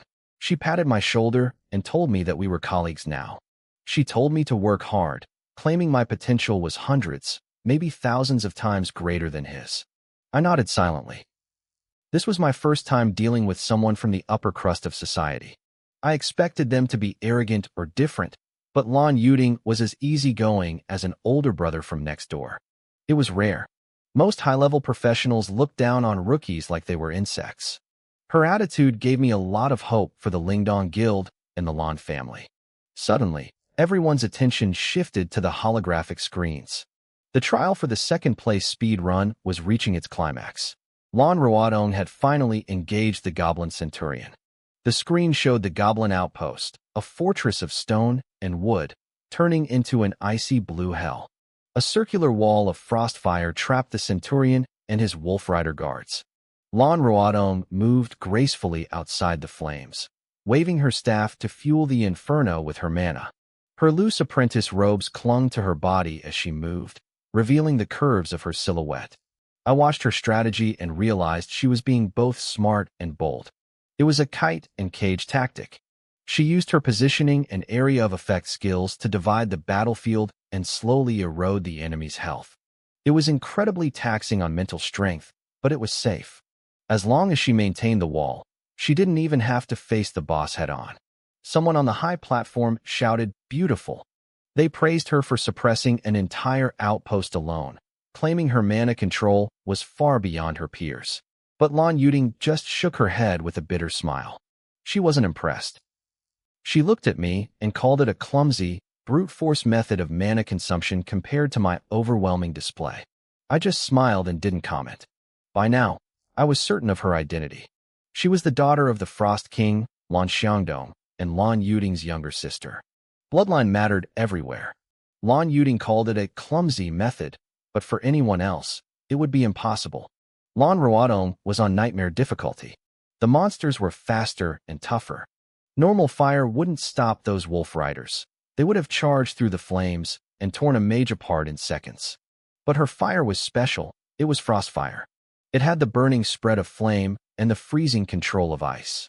One touch, and a monster was either a statue or crawling at a snail's pace. It was a cheat, ability inherited directly from her father.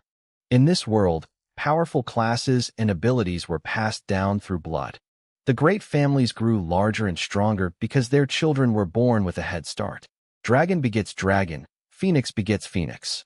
If you were born a peasant, you stayed a peasant. Some people tried to marry into these families just to improve their bloodline, but that required beauty and luck. I was lucky. Being an abyssal walker gave me the capital to climb to the top, but I knew there was a price. I leaned back against the sofa, my eyes drifting past the screen. In my mind, I saw the beautiful and dangerous succubus queen. My life would be spent among demons and monsters. It wouldn't be easy, but a mediocre life was its own kind of abyss.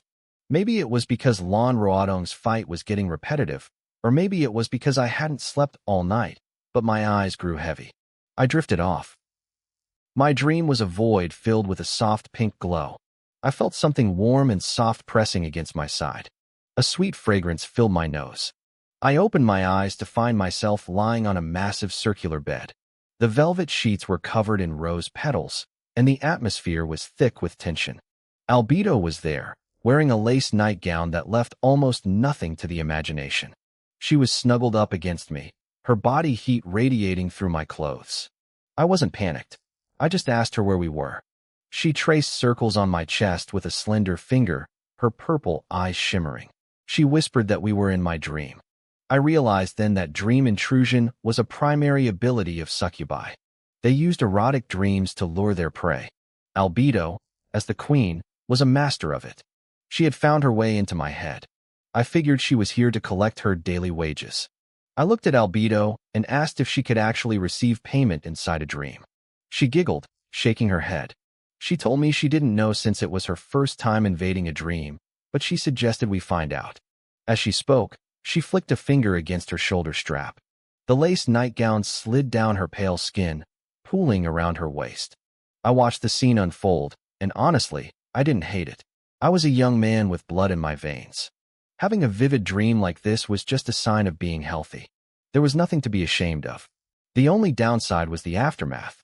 I'd have to wash the sheets and change my clothes in the morning, which was always a hassle. Wait, wash the sheets? Change my clothes?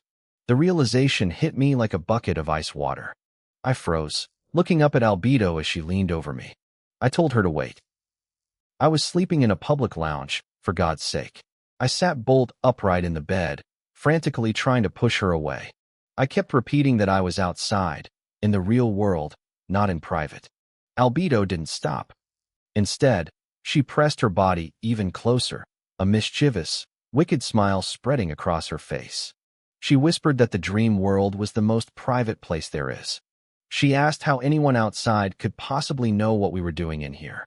I scrambled for an excuse, telling her I had a habit of talking in my sleep.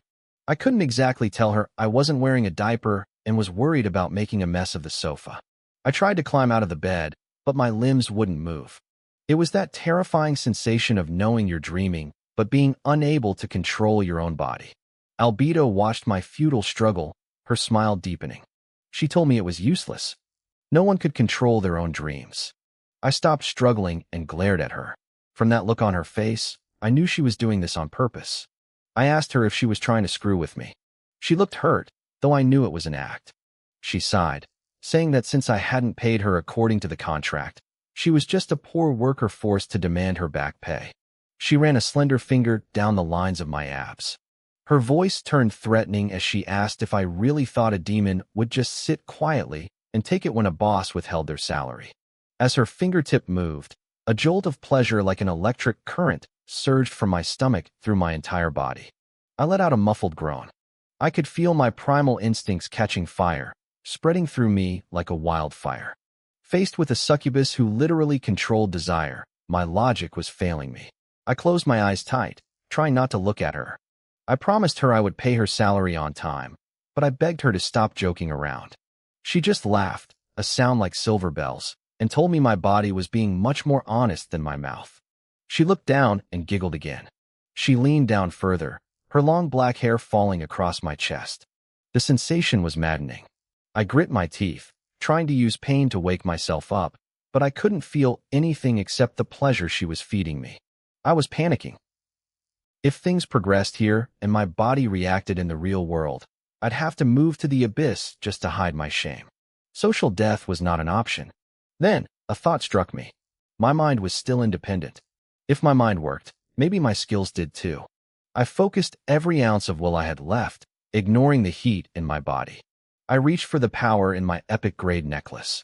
I activated the skill, Redemption's Black Coffin. A blast of cold, deathly, and desperate energy erupted from me. Albedo's expression shifted instantly. She sensed the ominous aura and snapped her wings, fluttering backward.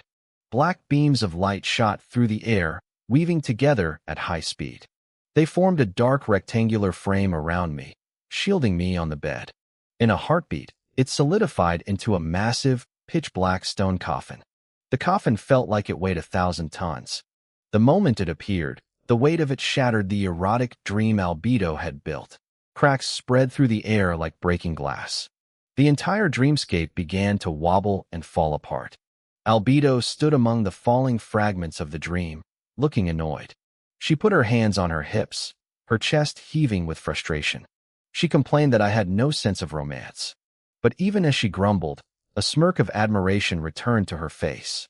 She muttered that the fact I could feel desire meant I was healthy, but the fact I could stay rational while burning with lust meant my willpower was elite. She whispered that maybe I really could become a demon king and unite the abyss one day. She turned her attention to the massive black coffin, her purple eyes flickering with curiosity. The thing felt sacrilegious. Even by abyss standards, the aura coming off it was foul and unlucky. She reached out a hand, wanting to touch the cold stone. But the moment her finger brushed the surface, she jerked back as if she'd been burned. Her face went pale with terror. She whispered about that woman and clutched her scorched finger, backing away in fear. Inside the coffin, my consciousness drifted into a void of cold darkness. This was the interior of the black coffin, a space of infinite dark and absolute safety. I felt Albedo's mental interference vanish. The fire of desire she had stoked died out instantly in the chill. I let out a long breath, finally relaxing. Thank God the coffin worked. I was both angry and amused. What kind of summoned creature tries to prank their own master like that? I reminded myself that demons really weren't good people. Dealing with them required constant vigilance. Just as I was giving myself that mental lecture, a heavy sigh filled with endless sorrow echoed through the silence. I snapped my eyes open. I wasn't alone in here. I turned around. Deep in the darkness, a figure was suspended in the air. It was a nun. She was in a posture of devout prayer, but she was wrapped in heavy iron chains. Her hands were pressed to her chest, her eyes were closed, and her face was solemn, but 2 streaks of blood wept down her cheeks. Her black habit was torn, revealing a long, pale leg that was also bound by cold iron. She looked exactly like the figure on the 2 pendants of my necklace. I stared at her, my heart racing. My gut told me this woman was dangerous. She had the face of an angel and a look of divine pity, but the energy she radiated wasn't holy. It was blasphemous. The nun seemed to sense me. She slowly opened her eyes. They were filled with a profound, crushing sadness. In that instant, a deep, icy wave of grief washed over me, emanating from her body and filling the dark void. The nun's presence was infectious. A heavy, suffocating grief washed over me, dragging my mood down into the depths. Looking at her, I felt a strange, misplaced connection, as if she were my closest kin suffering right before my eyes. "Release me, redeem me," she whispered. Her voice was laced with an infinite exhaustion that struck directly at my soul. "I will give you the new fire, the symbol of divine authority." My heart skipped a beat. In this world, gods were real. The divine authority she spoke of represented conceptual miracles capable of rewriting the very rules of reality. It was a height no human had ever reached. And yet, this chained nun was offering it to me as a bargaining chip for her freedom. I have to admit, for a split second, I was tempted. Between her heartbreaking aura and the lure of godlike power, my hand actually twitched. I felt a sudden, inexplicable urge to reach out and touch those cold iron chains. Then, a system prompt flashed in my mind, snapping me back to my senses. New contract formula unlocked. Requirement: sacrifice a living saint-light class user. Status: contractable. Identity: the Saint of Sloth. I shivered. She was a summonable creature of the Abyss Walker. Looking at the formula, it was clear that this beautiful, praying nun was anything but a saint. She was dangerous. Deep within the silence of the black coffin, my mind cleared. The Saint of Sloth was evil, but the fact that a contract formula existed meant she could be used. Unlike Albedo, her requirements were specific. I couldn't just grab a random person off the street. I needed a practitioner of the holy light. That was going to be difficult. Furthermore, her true name remained hidden. There were conditions I hadn't met yet. But one thing was certain.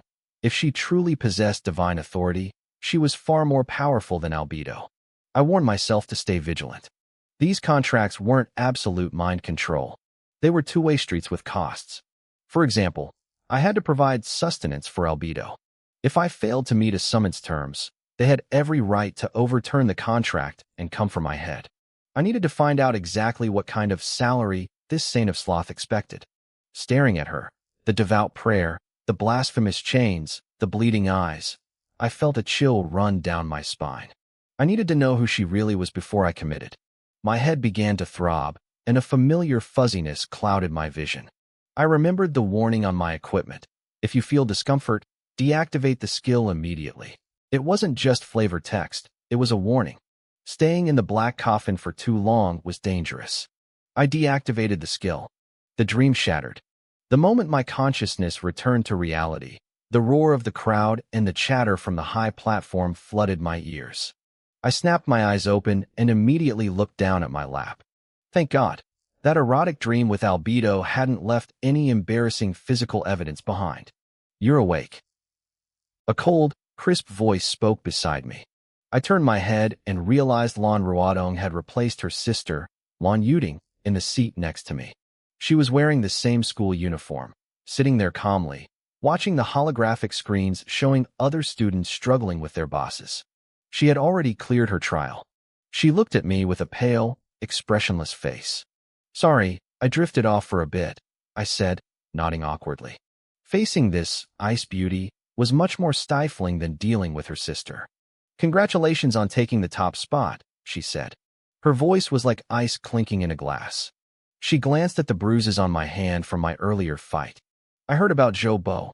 You did nothing wrong." "Thanks for understanding," I replied with a smile. I knew her coldness wasn't intentional, but her tone had a way of freezing the conversation solid. She was silent for a moment before speaking again. We'll be colleagues from now on. It's an honor, I said politely. I felt like I was suffocating. I'm not good at talking to women like her. Every sentence she spoke felt like a dead end, leaving me no room to follow up. But since she was my benefactor's sister, I tried to keep the conversation alive. That note, you wrote it, didn't you? Lan Roadong's body gave a slight tremor. She nodded. Yes. Did you need something from me? I asked. She looked away toward the distance, her voice sounding a bit airy. My family has methods to resist abyssal erosion. Out of respect for your talent, I didn't want to see your hidden class go to waste. She paused, then looked at me out of the corner of her eye. It turns out, I wasn't wrong about you. It's that simple. I frowned. According to her, she just wanted to scout talent. But if that were true, why go through the trouble of sending me a private message and threatening Zhoubo? And the Lingdong Guild's ability to resist erosion wasn't exactly a secret. She didn't need a rooftop meeting for that. I studied her closely and noticed the tips of her ears, peeking out from under her blue hair, were turning bright red. I realized then, she was just a girl with a crush. Having lived 2 lives, I could read between the lines. She wasn't just scouting talent. I kept my expression neutral, though. I didn't have the energy to play romantic games right now. My mind was still trapped in the black coffin with the Saint of Sloth. She was mysterious, lethal, and exactly what I needed to level up my power. The trial had shown me my weaknesses. Albedo was strong, but she had to split her attention between attacking and protecting me. Against high-level monsters or experienced hunters, that split focus would be fatal. I needed more pieces on the board. Albedo had secured me the top spot in a powerful guild as a backer, proving that these named abyssal summons were my true strength. The silence between us grew heavy. Lan Roadong kept glancing at me from the corner of her eye, her expression practically screaming, "Why aren't you saying anything?" I was saved by a shout from nearby. "Little sis, come here. I want to introduce you to Senior You from the 100 Battles Guild." Lan Roadong knit her brows, looking reluctant. She gave me a small nod. "See you at the guild." Then she stood up and walked toward her sister. I watched her walk away, her blue hair swaying, and let out a long breath of relief. Talking to an ice beauty was more exhausting than fighting a boss. Just then, Albedo's voice purred inside my head. "Are you free now, master? Find a convenient place as soon as possible," Albedo whispered. "I have things to say." Half an hour later, I arrived at the Huading Hotel in Jiangxing. I headed straight for the penthouse suite. Lan Roadong had specially arranged this room for me to stay in until the teleportation array to the Lingdong Guild opened. She claimed it was the treatment a champion deserved, but I knew the real reason. It was protection. She wanted to make sure the Tianhong Guild didn't do anything desperate to get revenge on me. This hotel was a property of the Lan family, serving as one of their strongholds. The security guards were all members of the Lingdong Guild, and the hotel manager was a retired rank 3 powerhouse who had been a core member of their organization. In a city like Jiangcheng, a man like that could walk with his head held high anywhere, yet he was content being a manager here. It spoke volumes about the Lan family's influence. I dragged my luggage into the room and immediately double-locked the door. I pulled every curtain shut, plunging the room into shadows. I raised my staff, pointing it at the empty space before the bed. "Albedo, I summon you." Pink flower petals swirled out of thin air, forming an elegant tornado. A moment later, the stunning figure of the succubus queen appeared before me. This time, she wasn't acting lazy. Her expression was grave as she studied me for a long time. "Master," she said directly, "what did you see inside that black coffin?" I blinked, surprised by her intensity. "You know there's something inside it?" A flash of genuine shock crossed her beautiful eyes. She looked at me like I was a miracle. To see that person and not go insane. "You really aren't simple, are you?" My heart skipped a beat. Her words confirmed my suspicions. The nun in the black coffin was far more dangerous than the succubus queen standing in front of me. Still, I played it cool. "The black coffin is my skill. I use it for protection. Are you saying it has side effects?" Albedo shook her head, her voice turning deadly serious. "I can tell you clearly. The woman in that coffin is more evil and more dangerous than any abyssal demon. She wouldn't protect anyone unless you have something she wants." I sat on the edge of the bed, watching her. Seeing a demon describe someone else as evil was fascinating. In their world, cruelty was a virtue. If you called a demon wicked, they'd take it as a compliment, the same way a beautiful woman takes being called a temptress as a nod to her looks. For Albedo to be this unsettled meant the Saint of Sloth was on an entirely different level. So, I asked, who is she? In the abyss, we never speak her name, Albedo said, a look of pure disgust crossing her face. It brings bad luck. Even uttering it can invite misfortune. I felt a surge of excitement.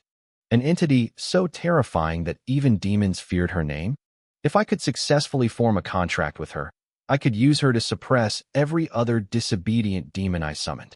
But first, I needed her true name. That was the first step of any contract. I looked at Albedo and gave her a playful smile.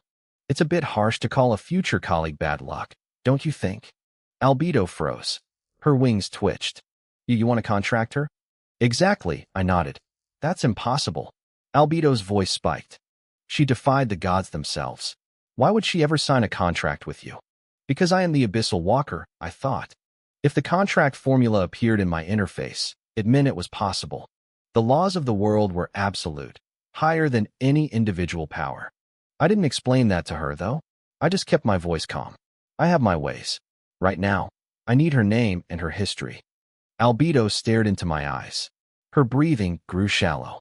She had originally thought I was just a human who dared to gaze into the abyss, someone touched by fate. She hadn't realized my ambition was large enough to touch the forbidden taboos of the deep. It was madness, more insane than anything a demon would try. Her gaze changed. The lingering trace of condescension in her eyes vanished. If I actually pulled this off, my potential wouldn't stop at becoming a demon king. It would go much further. After a long silence, she finally spoke. I will tell you everything. But before that, you need to learn Draconic. Why Draconic? I asked. That person has already attained divinity, Albedo explained. Chanting her true name creates a mental link. Given how she pollutes the mind, that is extremely dangerous.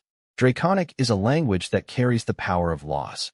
Using it to speak her name and history can weaken that mental pollution. I nodded. I knew about Draconic. It was the language of the giant flying lizards, a type of power word magic. If a dragon said fire, fire appeared. If they said ice, the world froze. For humans, we couldn't trigger the magic directly, but we could use it to decipher history and unlock secret realms. It was a language without complex grammar. Once you knew the words, you knew everything. A Draconic dictionary was a rare treasure, usually only held by massive guilds. The Lingdong Guild had cleared the level 90 Dragon's Graveyard dungeon, so they definitely had one. I had to learn it. Back in the Black Coffin, I really had been affected by the Saint's false pity. If it weren't for my class protection, I might have already fallen into her trap. Albedo seemed relieved when I agreed. She looked like she wanted to say something else, then just waved her hand. If there's nothing else, I'll head back. Wait, I said, feeling confused. This was the same succubus who invaded my dreams to demand payment. Now that I'd summoned her, she wasn't mentioning it. I didn't want her playing tricks on me later. I have time now. I can pay you what I owe. Albedo flinched. Her purple eyes shimmered, and she stole a glance at the necklace on my chest. She looked away quickly, acting uncharacteristically shy. Actually, the Crimson Lord has arrived. It's not convenient these next few days. I stared at her. You get those too? The Crimson Lord's visit was a polite way to describe a woman's monthly cycle. I knew it affected humans, elves, and demi-humans, but I'd never heard of a demon having that problem.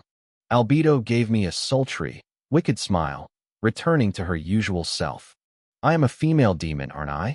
Why wouldn't I have it? She leaned in, her voice dropping to a husky whisper.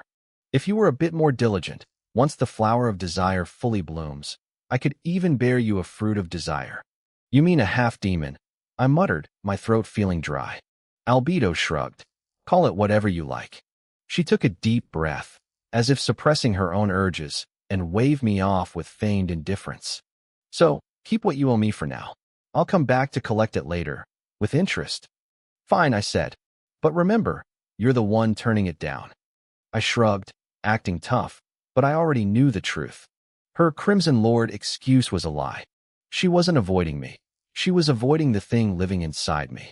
She was terrified that the nun in the black prison would use me to corrupt her flower of desire. Albedo paused as if she'd heard my thoughts. She turned back, her purple eyes flashing with a predatory light. A sly, wicked smile spread across her red lips. Demons never lose out on a contract. Before I could blink, she was a blur. Her hand pressed against my chest with sudden, overwhelming force. The world spun. When I finally caught my breath, I was flat on my back on a massive velvet bed. Gray curtains blocked out the sun, leaving the room bathed in the dim, amber glow of a few lamps. I sank into the soft mattress, but before I could react, the succubus queen's body was already pressing against mine. She was warm, heavy, and smelled like a field of crushed roses. "Aren't you afraid of the Crimson Lord?" I teased, my voice a bit shaky.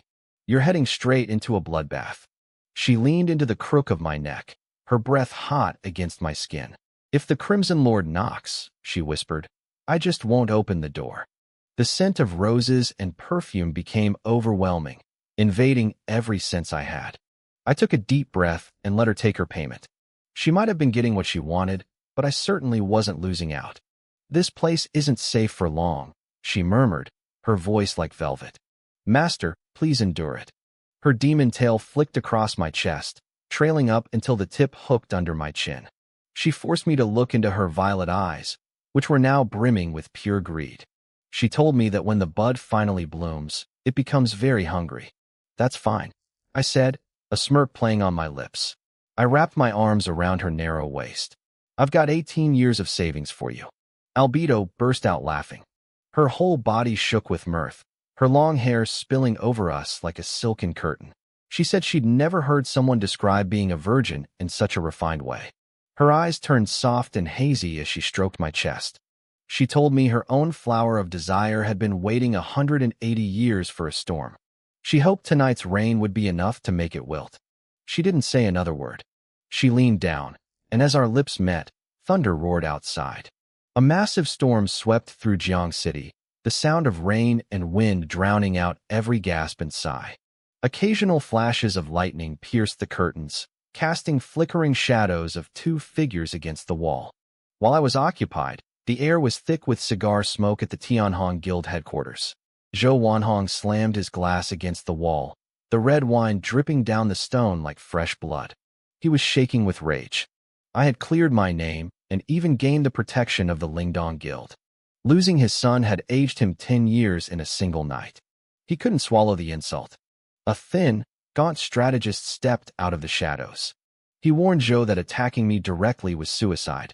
The Lan family stood behind me, and provoking them meant facing the wrath of the bitter cold king. So I just watch him walk free. Zhou hissed through grit teeth. The strategist let out a cold, dry chuckle.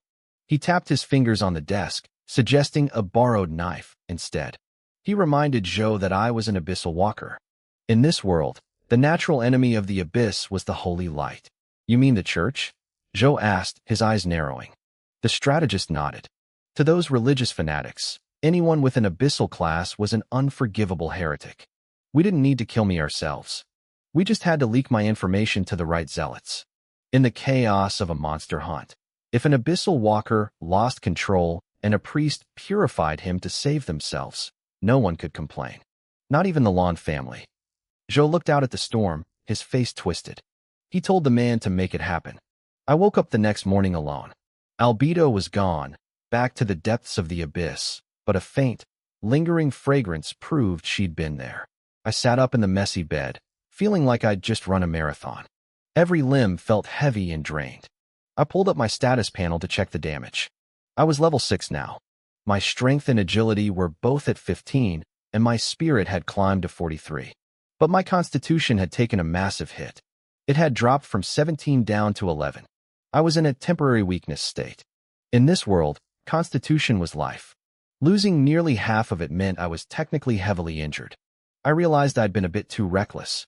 Next time I leveled up, I'd have to dump points into constitution just to survive my own summons. Lust really was a double-edged sword. But then I saw a small line of text at the bottom of my status, Succubus's lingering charm. The description said I was now tainted with the aura of demon royalty. It gave me a suppression bonus against common demons and a permanent boost to my abyssal affinity. I held out my hand, and a flame of dark energy flickered to life. It looked like boiling ink, more corrosive and powerful than it had been yesterday. This was huge. Affinity was a hidden stat that usually required legendary gear or rare treasures to increase. The higher my affinity, the stronger my skills became. I hadn't realized that paying albedo would actually count as a training method. I leaned back against the headboard, a satisfied smile on my face. Trading a bit of physical strength for permanent power was a bargain. I could always train my body back up, but this kind of connection to the abyss was priceless. I felt balanced again. I stretched my arms over my head, feeling a satisfying pop in my spine. Just as I was relaxing, my phone vibrated. It was a message from Lan Yuding. The news was bad. Someone was maliciously spreading information about my abyss-type profession. Jiang City wasn't safe for me anymore. Lan Yuding told me he had business back at the guild and had already left with Lan Ruodong. He warned me to leave as soon as possible. Once I was ready, I was to contact Manager Zhou at the hotel. He would activate a direct teleportation array to the Lingdong Guild. Lan Yuding told me not to worry. Manager Zhou was a third-rank professional. No one would dare touch me inside the hotel. I sighed. It seemed the Zhou family wasn't going to let me go that easily. In the world of combat professionals, blood feuds were settled with blood. A family capable of building such a massive guild definitely had backbone. If they couldn't come at me openly, they'd try the shadows. If the shadows failed, they'd use dirty tricks. I was lucky my backing was strong enough to get word of their movements so quickly. A private teleportation array straight to Linyuan City? That explained how Lan Ruodong traveled between the north and south so easily. I didn't have much to pack. This wasn't a place to linger. The sooner I left, the better. The Zhou family's influence couldn't reach Linyuan City, the heart of the Lingdong Guild. That was the only true safe harbor for me. Plus, I needed the guild's archives to find information on Longyu. I had to figure out how to contract that slothful nun, even if it meant sacrificing a priest. I caught a lingering scent of the succubus on my hand and whispered to myself. That nun was a being that even demon kings feared. She had to be pure evil. The next thing I knew, I was at the northern border in Linyuan City. The vertigo from long-distance teleportation was brutal. It felt like being tossed inside a washing machine for 30 minutes. When my feet finally hit solid ground, my stomach was still doing somersaults. I hadn't stayed for goodbyes. After washing off the succubus's aura, I had contacted Manager Zhou and crossed thousands of miles in an instant. My vision cleared, and the roar of a crowd hit my ears. I was standing in a massive plaza. In the center stood a 10-meter-tall ice crystal statue of the Lingdong Guild's founder, a legendary warrior who once cut through the northern blizzards. Suddenly, a notification flashed. Someone was staring at me. My passive skill triggered. I squinted, forcing my eyes to focus. Standing beneath the statue was Lan Ruodong. I blinked, surprised. The Ice Queen looked different today. Now that she had officially graduated, she had ditched her bulky school uniform for a set of mage battle robes woven from ice blue and snow-white silk. The outfit was a masterpiece of craftsmanship, using small-scale armor plates and form-fitting silk that traced every curve of her body. The silver breastplate was rounded and full, while a mithril belt cinched her waist tight, emphasizing a perfect hip-to-waist ratio. Her long, straight legs were clad in ice silk stockings, peeking through the slits of her skirt. I swallowed hard. Most gear in this world was ugly, especially at low levels. But someone clearly knew what they were doing when they designed this. It managed to be both noble and incredibly alluring. I realized then that beneath her cold exterior, Lan Ruodong's choice in equipment was surprisingly bold. It had to be at least Earth-grade gear. I looked away, realizing it was rude to keep staring. I turned my gaze to the sky instead. A pale blue light curtain stretched over the city like a giant dome. Outside that barrier, a fierce blizzard raged, but inside, it felt like a perfect spring day. The temperature was a steady 20 degrees. It was a massive climate control barrier, shielding the city from the Arctic waste. This was Linyuan City, the strongest fortress of the human alliance in the north. Maintaining this barrier must have cost a fortune in magic crystals every single minute. It wasn't just spending money, It was burning mountains of gold. Lan Ruodong walked toward me. Her long blue hair was tied in a high ponytail, making her look less like a student and more like a sharp, capable warrior. Her face, however, remained as expressionless as an ice carving. Lan Ruodong, I said with a smile, dragging my suitcase toward her. Have you been waiting long? She shook her head, her eyes lingering on my pale face. You look terrible, she noted. I rubbed my cheek. The weakness from the succubus queen hadn't worn off, and the teleportation had left me white as a sheet.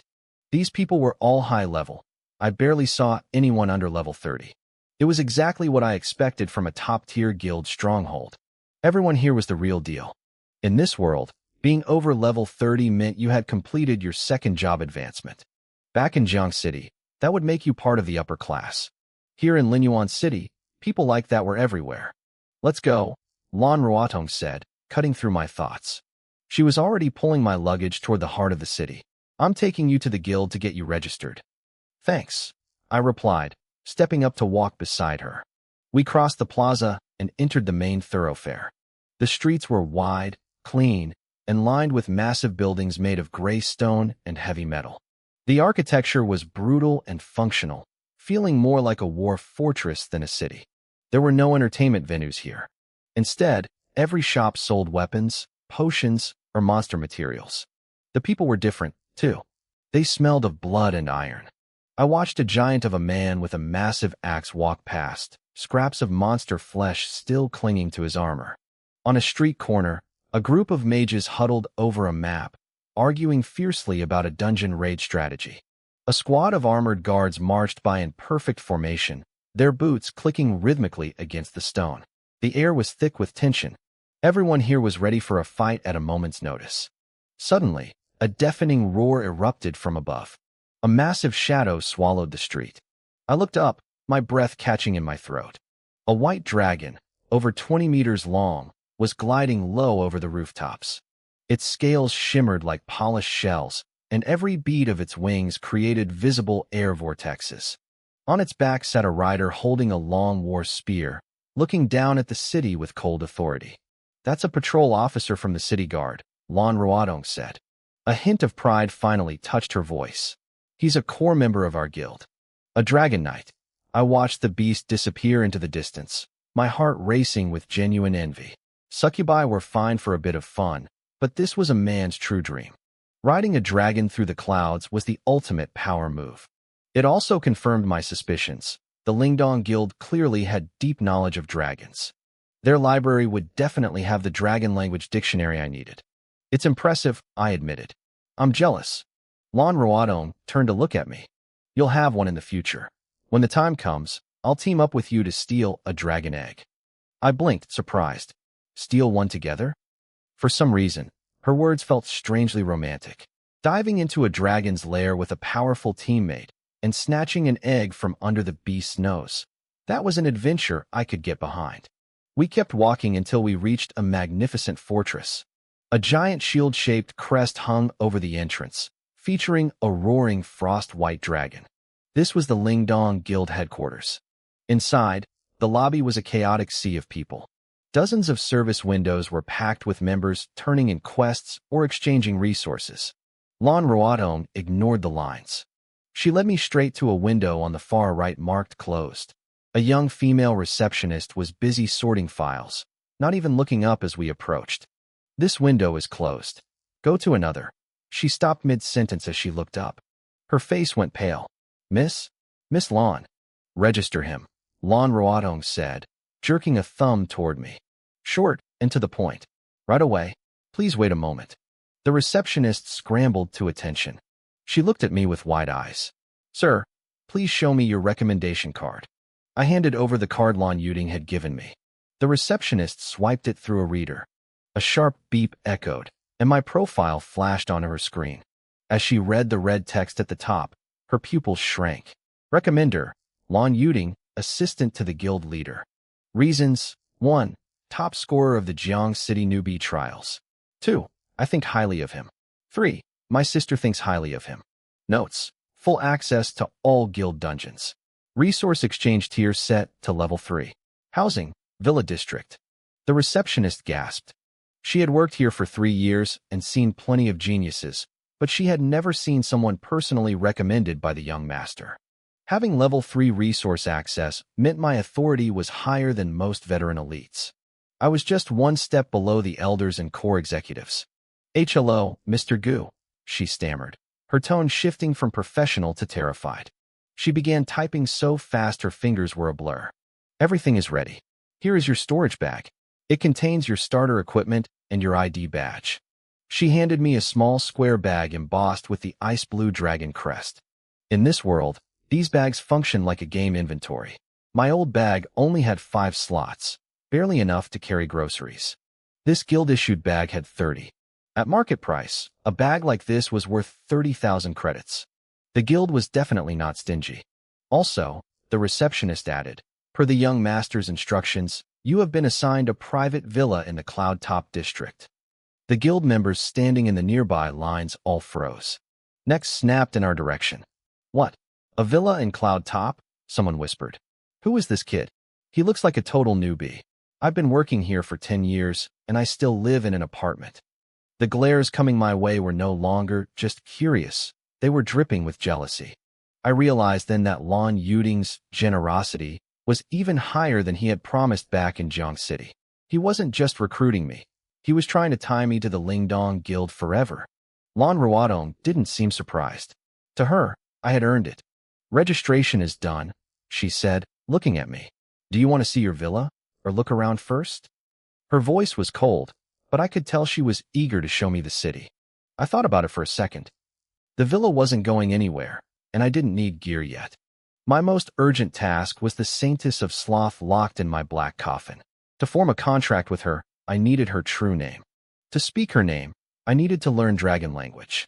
It was a clear path. I want to go to the library, I said. Lon Ruodong paused, looking stunned. The library?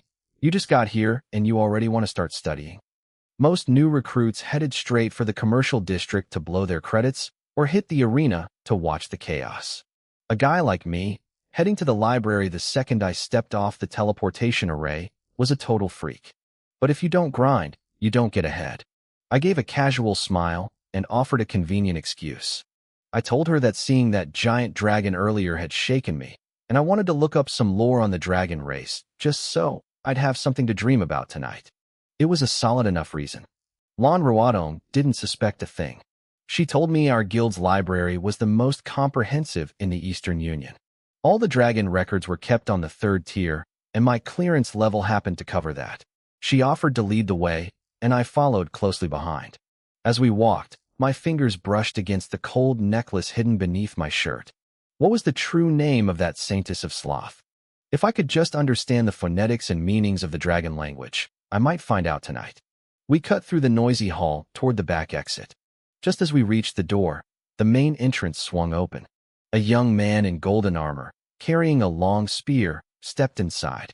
He was handsome, but there was a cold, untouchable arrogance deep in his eyes. Beside him was a young girl in a pure white silk robe. She had brown curls and emerald eyes that stood out in the crowd. I shook my head and kept moving. I told her I was just impressed by how popular the guild was.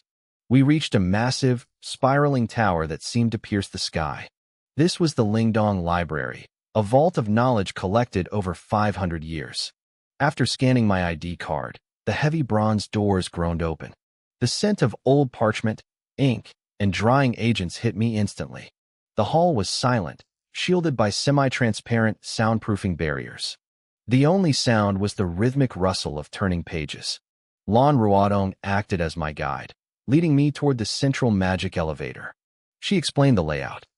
Floors 1 to 30 held basic guides for 2nd-tier class advancements and dungeon data, stuff you couldn't find on the public internet. She pressed the glowing button for the 3rd tier. Floors 31 to 60 were for senior members, containing high-level knowledge for 3rd and 4th-tier advancements. The floors above that, 61 to 80, were restricted to core members or those with special permission. That was where the forbidden knowledge and the dragon texts were kept. As the elevator rose, I watched the floors blur past through the glass walls. People on the lower levels looked up in curiosity. It was rare to see someone heading that high. The elevator chimed at floor 66. Compared to the bustle below, it was eerily quiet. There were fewer shelves here. Every book was sealed inside its own crystal box, glowing with different colors of magical energy. It didn't take long to find it. I spotted a heavy black tome sitting in a prominent spot. The cover was polished dragon scales, etched with flowing dark gold runes. Even through the crystal, I could feel an ancient, heavy pressure radiating from it. The item was the ancient scroll of Dragon Tongue, printed version. The description said it contained the basic pronunciation rules and core vocabulary of the dragon race, an essential tool for communicating with dragons and deciphering their magic. The borrowing conditions, level 3 clearance. The cost, 500 contribution points per day. Lan Ruodong's brow furrowed, and she looked genuinely embarrassed. I was stunned. I knew everything in the guild required contribution points, which you earned by completing specific tasks. I was brand new. I didn't have a single point to my name. I had assumed, since she brought me here, that reading was free. She knew this place too well to make a mistake like that. Then it clicked. She had intended to pay for me, but the price of this specific scroll was way higher than she expected. I asked her what 500 points actually meant in real terms. It's equivalent to 50,000 credits, she said. 1 point equaled 100 credits. Reading a single book cost 50,000 a day. I stood there in silence, looking at the prices of other books. High-level Abyssal Monster Manual, 300 points. Analysis of Forbidden Spells, 1,000 points. I started to laugh. Now I understood why Lan Yuding didn't care about taking a cut of my loot. He had a much more sophisticated way of extracting value from me. If I wanted the guild's exclusive knowledge, gear, or tools, I had to work for them. I had to run their dungeons, gather their materials, and maybe even kill for their clients. He was confident in his hoard. He knew I'd keep creating value for the guild just to get my hands on these monopolized resources. And there was no force involved. It was just pure capitalism. I didn't regret joining, though. In a world where the top players controlled everything, trying to be a solo freelancer was just asking for a hard life. I looked at Lan Ruodong. I wasn't too proud to ask. I asked if she could lend me the points. The scroll was right there. If I got the Saintess's name, I'd know my next move. Once she was under contract, earning points would be a breeze. Lan Ruodong actually blushed, looking down at the hem of her mage robe. She told me she didn't have enough. She had just spent 14,600 points on her new outfit. Nearly 1.5 million credits. My eye twitched. So this was how the rich lived. And she wasn't even level 10 yet. Spending over 1 million credits just to buy clothes for a level 10 character was insane. Being rich must be nice. I thought about the 10,000 credits I had sitting in my own bank account and felt like a beggar. I turned to Lan Ruodong and asked if I could just buy contribution points with cash. She nodded slowly. She told me it was possible, but the exchange rate was terrible. 200 credits only got you a single point. It wasn't just a bad deal, it was a total ripoff. I shook my head and laughed. I had been poor for too long to let myself get cheated like that. Seeing my disappointment, Lan Ruodong chimed in again. She told me she still had about 300 points left. She suggested we take on a low-level material quest to make up the difference. My eyes lit up. A single low-level quest could yield the equivalent of 30,000 credits. She confirmed it, but warned me that these rewards wouldn't last more than 2 days. I knew exactly what she meant. The Lindong Guild was full of high-level players, and many low-level secret realms had strict entry limits. High-level players couldn't get in, which made certain low-level materials more expensive than high-level ones. But in 2 days, the new recruits who passed the trials would start flooding the guild. Once they started working, the point rewards for those easy tasks would be slashed. We didn't waste any time and headed straight for the magic elevator. As the doors closed, 2 men stepped out from behind a row of bookshelves.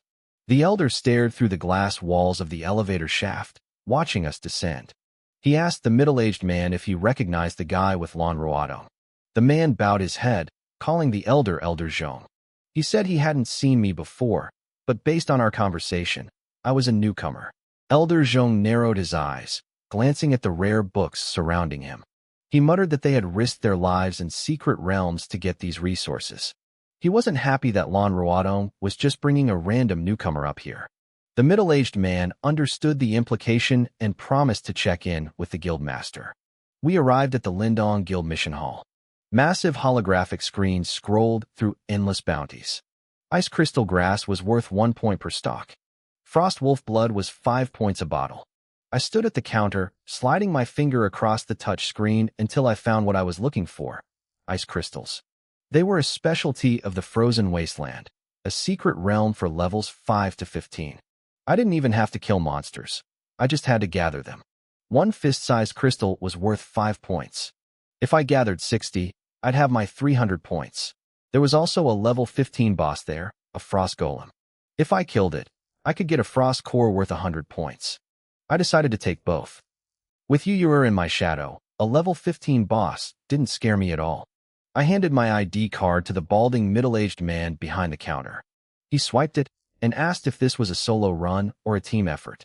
He needed to know the distribution ratio of the points beforehand to avoid any arguments later. I understood the policy. Loot distribution was the biggest cause of conflict among combat classes. Without a system to track exactly who did what, everyone usually overestimated their own contribution. The Lindong Guild was smart to settle the math before the fighting started. I was about to speak, but Lan Ruodong beat me to it. She told him we were a team, but all the points should go to me. The clerk froze. He looked up, realized who she was, and stood up so fast his chair nearly tipped over. He started stammering, calling her Miss Lan and offering her a seat. She cut him off and repeated that she was only there to assist me. The man's expression turned into something truly pathetic. He kept looking back and forth between us, his mouth hanging open. In this world, it wasn't rare for high-level players to carry newbies for a fee, or for a guy to slave away for his goddess. But seeing the daughter of the guild master, a woman with infinite resources, acting as a free laborer for a rookie, that was unheard of. The other guild members nearby stopped what they were doing. I could feel their stares. Shock, confusion, and pure, burning envy. I didn't look at their status panels. I just rubbed my temples and looked away. Having Lan Ruodong as a guide made things easy, but the attention was becoming a problem. In a place like this, special treatment made you a target. If rumors reached the wrong ears, things would get messy. Specifically, the ears of the Lindong Guild Master, the bitter cold king. Suddenly, my skill abyss gaze triggered on its own. An indescribable chill washed over me. It wasn't a drop in temperature, it was a soul-shaking shiver. My body trembled. I immediately tried to open the status panel of whoever was watching, but I got a message I had never seen before. Unable to view. My heart skipped a beat. He was that strong? Abyss gaze didn't usually have a level limit. Usually, the closer the target was to my level, the more I saw. Even with Lan Yuding, a level 59 expert, I could still see his name and level. This was the first time I saw nothing at all. It meant the gap between us was astronomical. My muscles tensed. My heart contracted. It was the primal fear of a small animal being stared down by a predator. I wanted to look around for the source, but I knew that would give me away. I stood there, frozen, trying to act natural while cold sweat poured down my back. Then, a phone rang. Lan Ruodong pulled her phone from a small pouch. Her icy expression softened into something like annoyance. She answered it. It was her father. The man's voice was booming and deep. Even without speakerphone, I could hear every word. He asked if she was at the guild. She whispered that she was at the mission hall with a classmate. The voice on the other end spiked an octave. He laughed, but the sound was cold.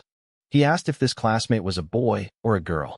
In that exact moment, the invisible weight pressing down on me grew 10 times heavier. I knew exactly who was watching me now. This was the wrath of a protective father. Lan Yuding might like me, but the bitter cold king clearly wasn't ready to watch his daughter do favors for some random guy. I stood there, braced against the crushing pressure, wondering if I was about to die before the quest even started. I forced myself to look relaxed, even though my heart was still hammering against my ribs. I turned to Lan Ruodong, my voice sounding intentionally distant. I told her she had been away from home for a long time and should probably head back to see her family. I warned her not to let her elders worry. Lan Ruodong froze, her lips parting as if she wanted to argue. But the voice on the other end of the line burst into a loud, booming laugh before she could speak. Her father shouted that I was much more sensible than she was. He told her to get back immediately because her mother had prepared her favorite ice fish. The laughter was so loud it made the phone's speaker crackle with static. In that instant, the terrifying pressure weighing down on me vanished like a retreating tide. My body felt light again. The sensation of a blade pressed against my spine finally disappeared. I let out a breath I didn't know I was holding. My shirt was completely soaked with cold sweat. I wondered if this was the true power of a top-tier expert. From God knows how far away, he could paralyze me with nothing but a glance. Lan Roadong looked at me, her expression full of hesitation. She had promised to help me grind contribution points. I just smiled and waved her off. I told her there would be plenty of time for that later. Besides, I wanted to test my own strength. She glanced at her phone, then back at me, before nodding reluctantly. She warned me to be careful, mentioning that the monsters in the frozen valley had high resistance, especially the frost golems. She told me to run if I saw one since they were slow. Then, she handed me several thermal potions, telling me to drink them if I got cold. She had said more in those few seconds than she usually did in an hour. After leaving the potions, she turned and walked out of the hall. I watched her go and sighed. She was a good girl, but we lived in different worlds. I grabbed my identity tag from the counter. The middle-aged man behind the desk looked at me with a new kind of awe, as if he were looking at a brave warrior who had just survived a dragon's den. He muttered something about me accidentally stumbling into the heavenly family. I didn't bother explaining. I just tucked my mission scroll away and asked him to start the teleportation. Light and shadow shifted around me. When my vision cleared, I was standing in a world of silver and white. This was the Frozen Valley, a low-level dungeon controlled by the Lingdong Guild. The wind whipped past my face, carrying tiny shards of ice. The temperature here was at least 30 degrees lower than inside Linyuan City. The sky was a heavy, leaden gray, and steep glacial cliffs hemmed in a winding valley path. Since the new recruitment season hadn't peaked yet, the place was eerily quiet. There were no vendors, no teams shouting for members, only the howling wind. I downed a thermal potion. Warmth flooded my limbs instantly. I looked around, preparing to head deeper into the valley. That's when I caught a flash of white out of the corner of my eye. Tucked behind a wind-shadowed rock was a young girl. She wore a pristine white priest's robe embroidered with gold thread. Her brown curly hair fluttered in the wind, and her emerald green eyes were as clear as spring water. In this desolate, frozen wasteland, she looked like a snow lotus. Our eyes met. She gave me a radiant, warm smile and waved as if we were old friends. Her crisp voice cut through the snow, calling out a greeting. Before I could even respond, she tapped her staff lightly. A soft, golden glow descended on me. A notification flashed. I had received the Sacred Heart Lightness buff. My movement speed increased by 10% for 30 minutes. I blinked in surprise. Back in my past life playing games, I'd run into players like this, people who just threw buffs at strangers for no reason. They were usually casual players or just genuinely kind souls. I didn't expect to find someone like that in this world. Here, every point of mana and spirit was a resource. Giving a buff to a stranger was literally throwing money away. I wondered if she wanted to party up, but she just shrank back behind the rock after casting the spell. Maybe I was just too cynical. I shook my head and activated my skill to check her stats. Her name was Yanchi. She was a level 6 Saint Word Priest. My pupils contracted. A Saint Word Priest was a rare class in the Holy Light branch, a tier higher than Holy Priests or Paladins. People with these classes usually despised anything related to the undead or the abyss. They could usually smell the stench of darkness from a mile away. I was standing upwind. She should have sensed the abyssal energy clinging to me. Yet, she hadn't acted guarded at all. She had been kind. I muttered to myself, wondering if she was the strange one or if it was me. As I stepped into the snow and wind of the valley, a dark thought crossed my mind. For a split second, I remembered the contract for the sin of sloth. It required the sacrifice of a Holy Light class user. This defenseless girl was the perfect prey. But a second later, I shook the thought away. She had just given me a buff. Turning around and plotting against her immediately wasn't something even a villain should do.